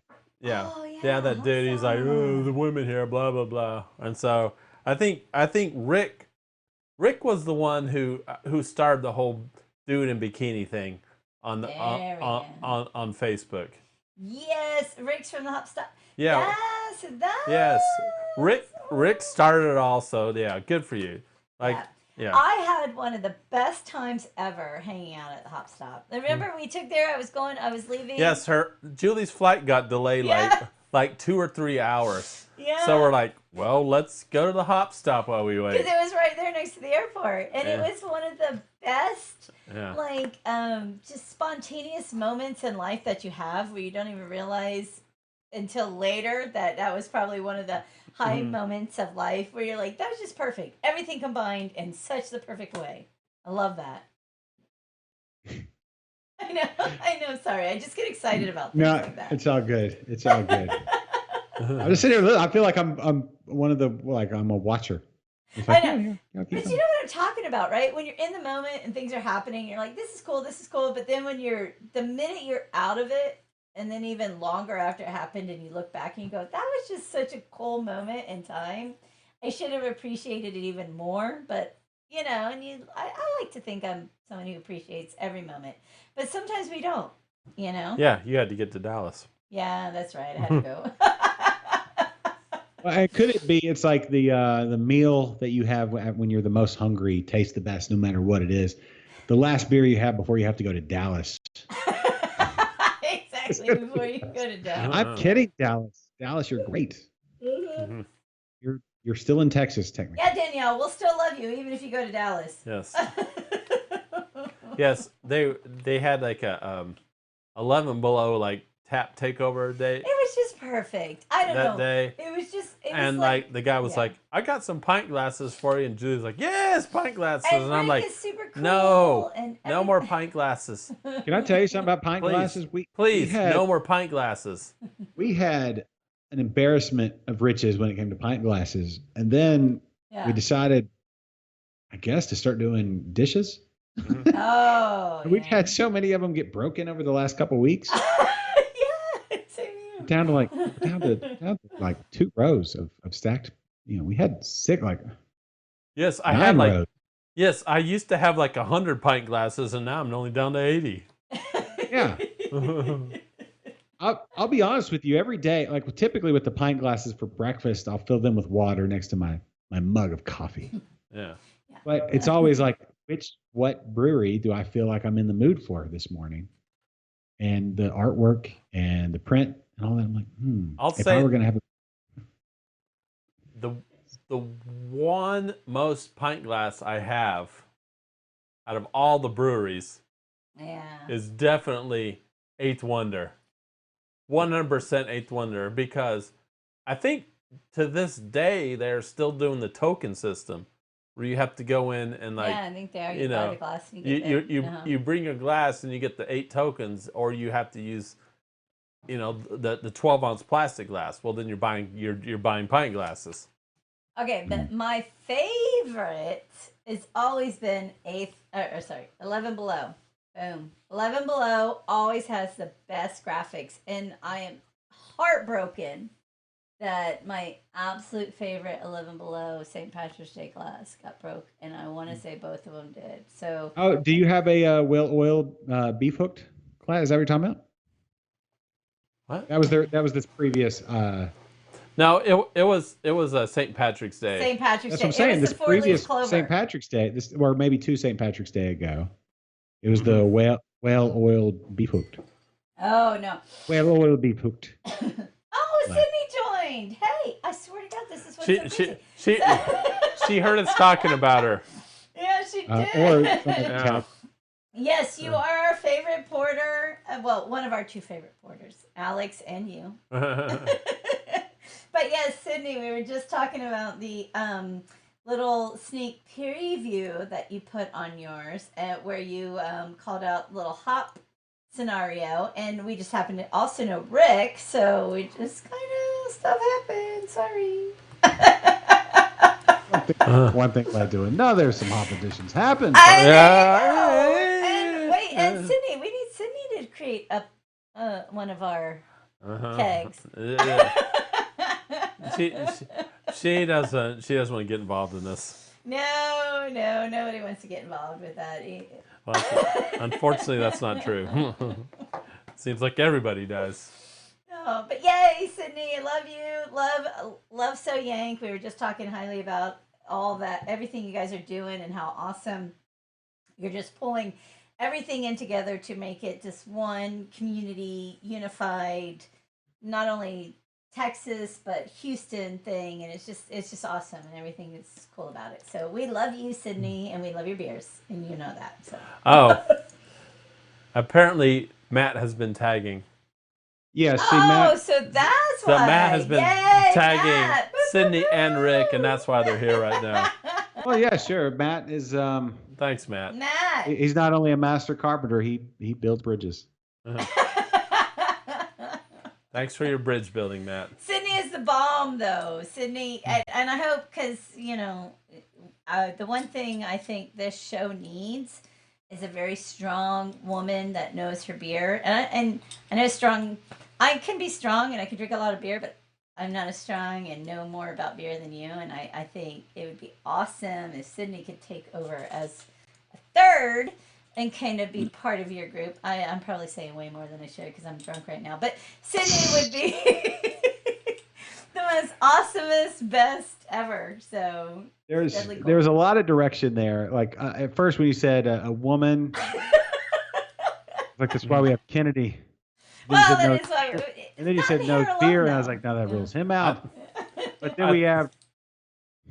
Listen, Jules, I don't want you going anywhere. Oh, thank you, John. I think our show on Monday showed I do not make a good woman. But I think we need Sydney too because Sydney knows her shit. Sydney is welcome anytime. She has a hard line to the. I think right, Kennedy. Did we install that? She has anytime she wants to jump on. Sydney's the coolest. I love you, Sydney, and I'm not just saying that. It's just you are like. Seriously, I think everything, when you think craft, you think beer and smart and women and just open and talking and friendly and everything that... Do you want to make out with her? No, that's a guy would say that. A stupid guy... No, I'm sorry. A dude would say that. No. Hi, Rick. I'll be in touch. Love strong chicks. Smart, strong chicks. And that's what I'm saying. And she is a smart, strong chick. And I love that. And I want more of that. God. I'll be right back. Seriously, again? I know, sorry. Okay, maybe I do have a little Sydney infatuation because she's the bomb. And she's what I want to be when I grow up. Okay, so Sydney put in a lot of work with the training and the schooling and the working under, brewers to get to the point where she could be such a right. Would you ever consider going to like brewing school or something like that? I actually did think about that because you guys know my history and what just happened recently and where I got laid off from my last company. And I did try to reach out to. I didn't go. So I was thinking, okay, maybe I could get into the beer industry on the industry side, not like the engineer side, right? But so I went and I applied. I applied for St. Arnold as a hostess. And I went and I had an interview and I talked to a couple people and I got denied. So I can't even be a hostess at St. Arnold. But no. Listen. Whoa. Yeah. Whoa. But Whoa. They did me a favor. And and I even told them, I said, look, I'm trying to change industries. I really do. I realize retail's a dead industry and I love craft beer for this, and that. Here's the reasons why. I mentioned Liquid Lunch. I mentioned all the other things. And I said, and I know I have all this, but I'm willing to start at the beginning. And here I am. I could do this. I could be a host. Come on. I could be a fucking host. Imagine you walked into St. Arnold and I was at the hostess stand. It'd be your best experience ever, right? Yeah, absolutely. Yeah, and I got no problems with that because it's what I believed in and what I wanted to do. But we see you, Kennedy. But I couldn't convince them that it was really in my heart of hearts. And I was ready to start again in a new industry at entry level. But nobody, and I talked to a couple other breweries in town or that mentioned they were hiring for people, and I talked to them, and even places I know pretty well, and they know me, never even replied to my message. So it's okay. It's cool. I totally understand. I don't have what they need, but I think I have what they should need. But they need different things. So it's cool. It's cool, Right. Well, okay. So there's always the you bring and this is for any job, right? You bring a certain set of skills, and you have a certain interest. People that get put into a job that's not a good fit, no matter what, and I don't know, the details of anything, but if you're put into a job that's not a good fit, it doesn't work for anybody, like for the person getting the job or for the employer. And so the biggest thing, and having owned 0 companies, I can say, beyond a shadow of a doubt, that I don't know. Having worked for a long time, you want to find something that's a good fit, right? And don't let don't let the fact that you went to put on a poncho, but you're more of a skirt gal, or you're more of a what are the thing the French guys wear, the berets. beret. You're more of a beret, you have the beret thing. You know what I'm saying? But this was a poncho, like a headband. Maybe you're big into headbands. Yeah, like this guy. Yeah. Yeah. It's got to be a good fit. I get it. And they don't know me from Adam, so they don't know. And I'm sure they have a million of me's walk in and say something. But it's just, I'm one of the last few breeds that honestly, I say what I mean, and I mean what I say, and I will deliver. And when I'm saying I want to start over and start in a new industry, and I'm here to give you all, I would have. But they don't know, and I can't blame them. But it just goes to show how hard it is to kind of reinvent yourself, I don't think you listen. What do you got there, Kennedy? Real quick. Yeah, look at this.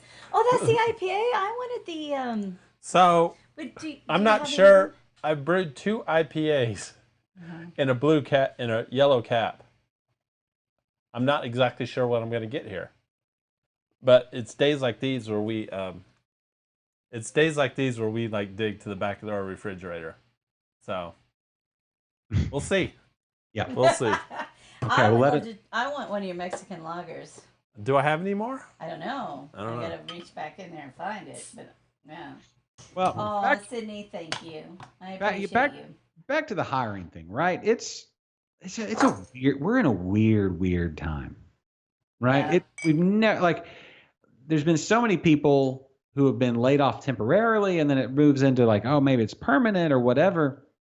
And as far as people moving into other places, I think we'll look back and be able to see that this was one of the biggest times in human history where people changed industry and things like that. But you don't, Jules, I would say to you personally, don't smell it. I would never look at it into starting over, right? It's like you're having this beer now after you had your beer before. Let's bring it all back to beer. So you bring the experience of the beer before. You had an ESB before. You had a Hefeweizen before. And that affects your palate and how you taste things. And that's different than the person that had the there you go, exactly. filter before, right? Yeah. But you also bring a certain set of skills, like your view, your vision of the aesthetic is something that I simply don't possess. I mean, look at the way I dress. Look at how Kennedy. But I get it, and I appreciate it. Go ahead. No, I'm not just blowing smoke up your skirt because I don't think you're wearing a skirt, right? If you're because I don't. There's no pants, right? There's a no pants Thursday. Exactly. But what I'm saying is, it's never. I would never look at it as starting over. I would say finding the knit, because. Oh, I see. Okay. You know what I'm saying? It's you. God gave you certain gifts, and you owe it to the world to highlight those gifts. Thank you. Right, and I like that.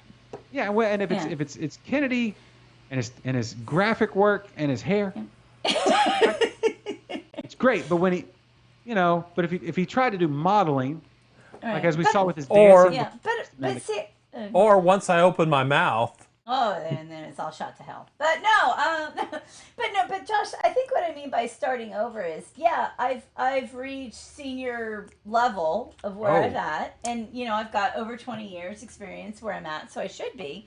But to transition into a new, totally different field, by what I mean starting over is I'm willing to walk in at ground level. And I don't know, maybe call me crazy, but I, honest to God, would have been totally willing to be a hostess at St. Arnold. I mean, I like the place. I like the beer garden. I would have, everybody that walked in, I mean, I volunteered for Mary at the Thistle Draft House when they did For the Love of Craft. And I was like, I don't want to handle money. All I want to do is sell things at the front door. And I upsold more than they ever had because that's what I'm good at. I'm good at people. I'm good at that quick, non-committal kind of moment with people where I'm like, hey, you're hesitating? I'm going to tell you what you need, and this is what you need. You know what I mean? All right.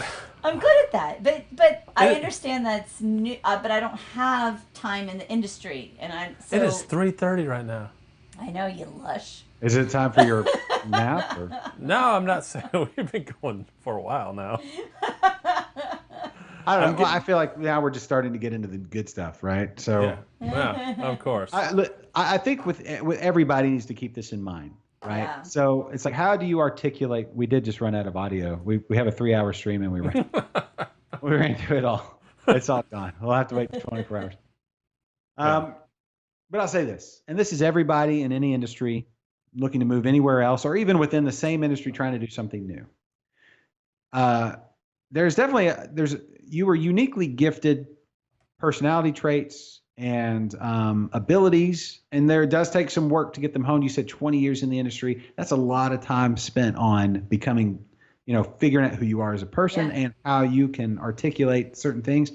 And I can say, just from listening to you speak, there is definitely a need for that somewhere if you just look at craft beer, right? Somewhere in the industry, somewhere in all of that. But sometimes it just takes a little more digging and to find the right spot, because there are 7,000 breweries in America. and there's everybody And there's all the adjacent industry next to it, bar owners and people that provide. Think like we're craft beer adjacent, right? What do we do? Talking about craft beer and streaming people, and this is something that wasn't even in existence 5 years ago or 6 years ago or whatever. This isn't even a thing that was alive 2 seconds ago. And so here we are on a show with dozens of people watching for a stream. This will live forever, and people can comment, and we're creating whatever. It's just, I'm saying, keep your eyes open. Remember, and every day kind of look at who you are and what is your what's the word? Your forte. Yeah. Right? What can you bring? Yeah. And if it's not a fit, that's not on you, and it's not even on them. It's just it's like, all right, the math doesn't work, and the math doesn't work. No, and that's so true. And okay, let's just break it apart. We won't even name the name anymore, but a good big brewery. And when you walk up to the door, do you want a nice fresh 20-something just smiling and going, yes, table for 4 here? Or do you want an old haggard 40-something going, table for 4? All right, you couldn't get the other 2, you drunken, giving you a hard time. Table for 4. Slagging with you along the tables, which, mind you, most people coming in are between the 30s, 40s, 50s. But, it's something just said. There's either beautiful in youth, or there's old in confidence, but confidence. But it's just, I don't know. But I get it. It's dollars. It's dollars in the drawers, which is not, well, I wouldn't even say it's dollars. It's just it is. It's just personality types. It's like, I don't know. I mean, there's so many things at play, but there's every brewery has its own personality. That's the one thing I think that it's one of the things that I've learned the most doing Interbrews, doing Liquid Lunch. It's people. Every brewery is a different personality. Every brewery, is a business and is a thing, but it has a group of people. Personalities are different, and you may get along with somebody, but if you wanted to be in an actual relationship, whether it's work or personal or whatever, that's a different dynamic than hanging out with somebody day to day. And it takes time to cultivate that and figure out, is this relationship material? Kennedy didn't just fall out of. Maybe, did you fall out of a tree? I don't know, but I did. He fell out of a tree. Did you see the bump? I've fallen out of trees before. Yes. So, anyway, I'm just saying it's like relation. There's no difference. Maybe slightly less making out. And in Sydney, I totally understand, and especially if you're a small brewery like So Yang, where they will be wearing all the hats for a bit longer. If y'all ever need any help, just give a shout out to us. It's at this point, it's a job of love, and I'd love to be a part of that. Both of us would be, and so. But it's just cool, and good things are going to happen. Lots of things are going to happen. And I totally understand, but it's just interesting. Another little side note of industries and how things work. Yep. Yeah. Yep. And the struggle Is real. It's hard. The It's struggle very is real, but then on the back end, it's impossible. When I say it now, it's cliche. But when you get to where you're supposed to be, the struggle becomes more rewarding because you went through it. And that's for everybody. It's like whatever struggle we're going through now, it makes the thing on the back end that much sweeter. Unless you wanted a dry meat. Sorry. Since we have Sydney on the line, just curious. Sorry, Josh. If you know anything more than we, as the average Joe citizen, knows, and when you could potentially be opening back up to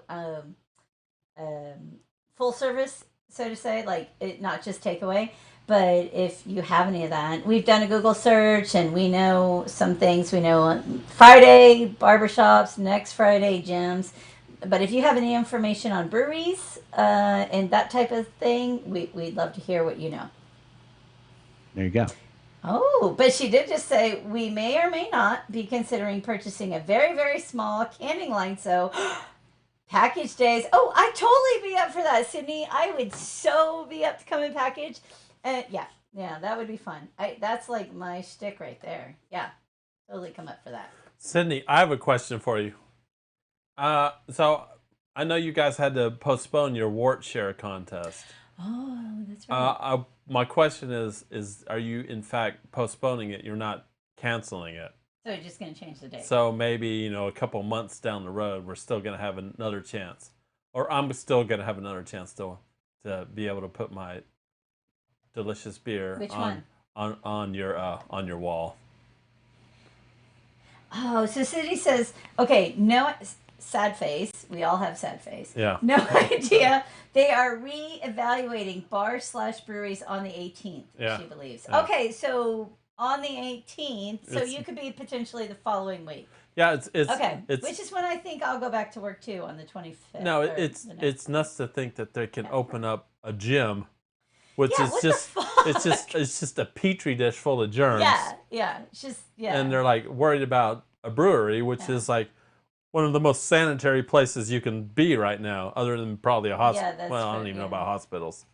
It's one of the most sanitary places you can be is in a brewery. Yeah. So that makes no sense. So okay, yes, and she says postponed in all caps. All right, cool. Yes, yes, we're still doing it. Thank you very much, Sydney. Very good. Okay, yes. There you go. There you go. And Sydney, do you have vegan cheese or do you just have no cheese? Oh God. I know. Sorry, because we're talking pizza. And oh can't God. do dairy. What is vegan cheese? Is that? It's crap, but I can't do dairy. We've been making homemade pizza. I've actually realized, even though I love Nipas, I can't do Nipas. We've been making homemade pizza lately. I can't do the lactose. And I have to make, so it's gotten to where like I have to make 2 separate pizzas because this lovely lady next to me can't eat regular cheese. Or I make the 2 separate pizzas. Either one, but yeah, I can't. And so we get that fake cheese at the store, and I've had some of those, and fake cheese is not good. Oh, so there she says many people are thinking we're open, but any place that has 51% alcohol sales outside cannot have open to theirs. And that was another big thing we pulled because I went to Moon Tower, and I think Moon Tower, I guess, but does Moon Tower not 51% of their sales is not alcohol? I guess that's nuts. No, but I thought it was alcohol or. I know, it really is, Sydney. Vegan cheese is absolutely the worst. It really is. Trust me. I have to eat it and I hate it. But it's nice to have the option. Don't be sorry about that. Because I can't do the dairy cheese. I just can't. Don't be sorry. Vegan cheese is... Cheeseless pizza sucks balls. Even worse than non-dairy. So there are some good non-dairy cheese. There's some. Okay, wait. Let me take good out. There's some not so bad non-dairy cheese, but it would be nice because it's nice to act like we're having. You can always order. It's a body thing. It's not a. You can always go to Southern Yankee and order a pizza and tell them not to put cheese on it. I know. I would never do that.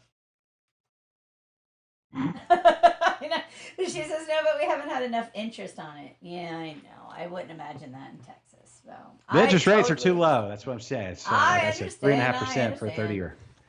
So, and Philip says yes. So he says it's yeast of some sort. Yeah, and exactly, and that's why I can't do. I think it's lactose. I don't know if it's yeast, but it's lactose. Like I've even realized I can't do some Nipas or things like that. She's not gonna like the next beer I brewed. Yeah, no. What do you do? What? But I'm doing for the first time ever. The beer that's currently in the fermenter is a milkshake IPA. It literally has, for a 5-gallon batch, it literally has 1.5 pounds of lactose in it. Oh, really? The one you're in now? Yeah. So last beer I did was especially for you. Oh, thank you. And then this one, not so much. Well, that sounds like a good note to wrap up on because my recorder's about to fill up too. Everything's shutting down. So looking around, I don't know. What else we got to talk about? I know, it's 3:30. I feel like we talked about everything today. Jesus, it has been about 3 hours, yeah. Well, I'll be honest. We've been on for over 3 hours. That's kind of flown by. Yeah, it has flown by. It's been fun. Yeah. So I think we should probably wrap here. Yeah, Wrap it up. I think I am lactose intolerant, Philip. It's whatever. There's something about. I don't know if it's. Yeah, it's not an allergy. I don't break out or like anything like that. It's just really bad. It's just bad. So I think it's an intolerance. It's all the toots. Yeah, it's tummy aches, toots, and pains, and it's just not good. Sometimes she'll eat cheese and the ride home afterwards in the car in that closed area car is not good. It's not good. Wait, because Sydney's saying if it's lactose, hard cheeses have significantly less. But what I've realized is, like, if I eat goat cheese, it's not a problem. So I don't know. So there's the cows. It's not the goats. It's the goats. See, it's the cows. Yeah, I'm all cool with the goats. The cows. Yeah, exactly. Because I like goat cheese, and goat cheese doesn't necessarily bother me. But cow cheese. Have you ever had cat cheese? No. Oh. What about llamas or yaks? Because you can milk a cat. You can milk anything with nipples. Is that what you were doing last night? I don't know. Yeah, goat cheese is awesome, Philip. I do love me some goat cheese. And it doesn't bother me at all. And thistle, Matt, I don't know but I think we should go for thistle today. I think we should go to thistle. We're not going to thistle today. Yeah, I need some thistle. You really think I should be getting out in the car right now? No, not so much. Okay. But Mary said she'll come. I think we need to call Mary. Mary has offered several times. We need to call Mary. I think today is the perfect. I'm not going to. Because I want a buffalo chicken sandwich. I'm not right, going Josh? to do that. Is that not the best? It looks amazing. Oh.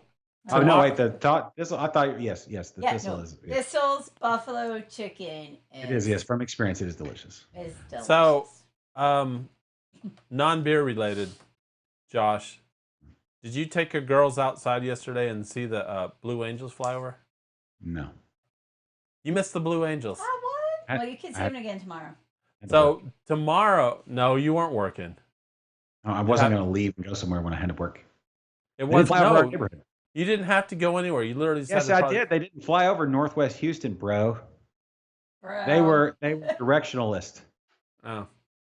Oh yeah, you do live out in the. Yes, that's right. They didn't go all the way out there. Yeah. So tomorrow, everyone in the Houston area, they're doing a vintage aircraft flyover and check. I'm not sure what exactly the flight path is and the times. You're gonna have to get online to check that. But there's gonna be a lot of like World War II vintage aircraft and stuff flying over the Houston area tomorrow. So grab a beer, go outside and check it out. I'll do that. Well, I'll do that. I don't know if they're flying up in Preston said they flew right over the grain cellar. Yep. Yeah, they went North Houston. Yeah. We were standing in Katy outside with his nephew. And we were kind of just they'll come by at some point, any minute now. We're kind of looking at our watch. And all of a sudden, like, you could hear them. You heard them. Yeah. Everybody just went, whoa, okay. Yeah. And then we looked, they were like, they're coming. And then like 2 seconds later, they came and went over. They flew and they changed directions and like blew a bunch of smoke, did like the smoke thing. And it was really cool. I mean, it literally only lasted like 15 seconds, but it was pretty cool. Oh, Sydney. Okay, And Sydney's then- got to go make enchiladas. Oh, look for it. I think even my internet now is rebelling. Yeah, I noticed. I was just getting a bunch of spikes right now. So Oh. All right. Well, let's wrap there. let's do it. Just figure out when we're going to do another show. We'll chat. I think Message me. I think 3 hours and 15 minutes we've done our time today. Yeah, You didn't want to do one later today? All right, cool. that's better enough. Nah, that's good. It's good. It's good. All right. Well, I'm going to hit the outro music, and then Okay. I'll have to look, but this possibly could be our longest show. I think Today. absolutely. All right. Today. I'm hitting the outro music. 35 Outro. seconds and out. In 5, 4, 3, 2, and 1. Go. All right, everybody. Thanks for watching this very, very extended episode of Liquid Lunch, and all the things we talked about, and all the people that jumped on. I forget because the list was so long. But Kennedy and Jules, great job today. All the beers. Your ESB was fantastic. Thank you. And Thank all you. the mead talk and marriage talk, and go get it. Go put it Oh, on. bro. yeah. Don't forget, y'all have beers to brew. I can't see that. All right. See y'all next time. Bye. Bye. Bye. The preceding has been a presentation of Stewed Productions. Literally. From that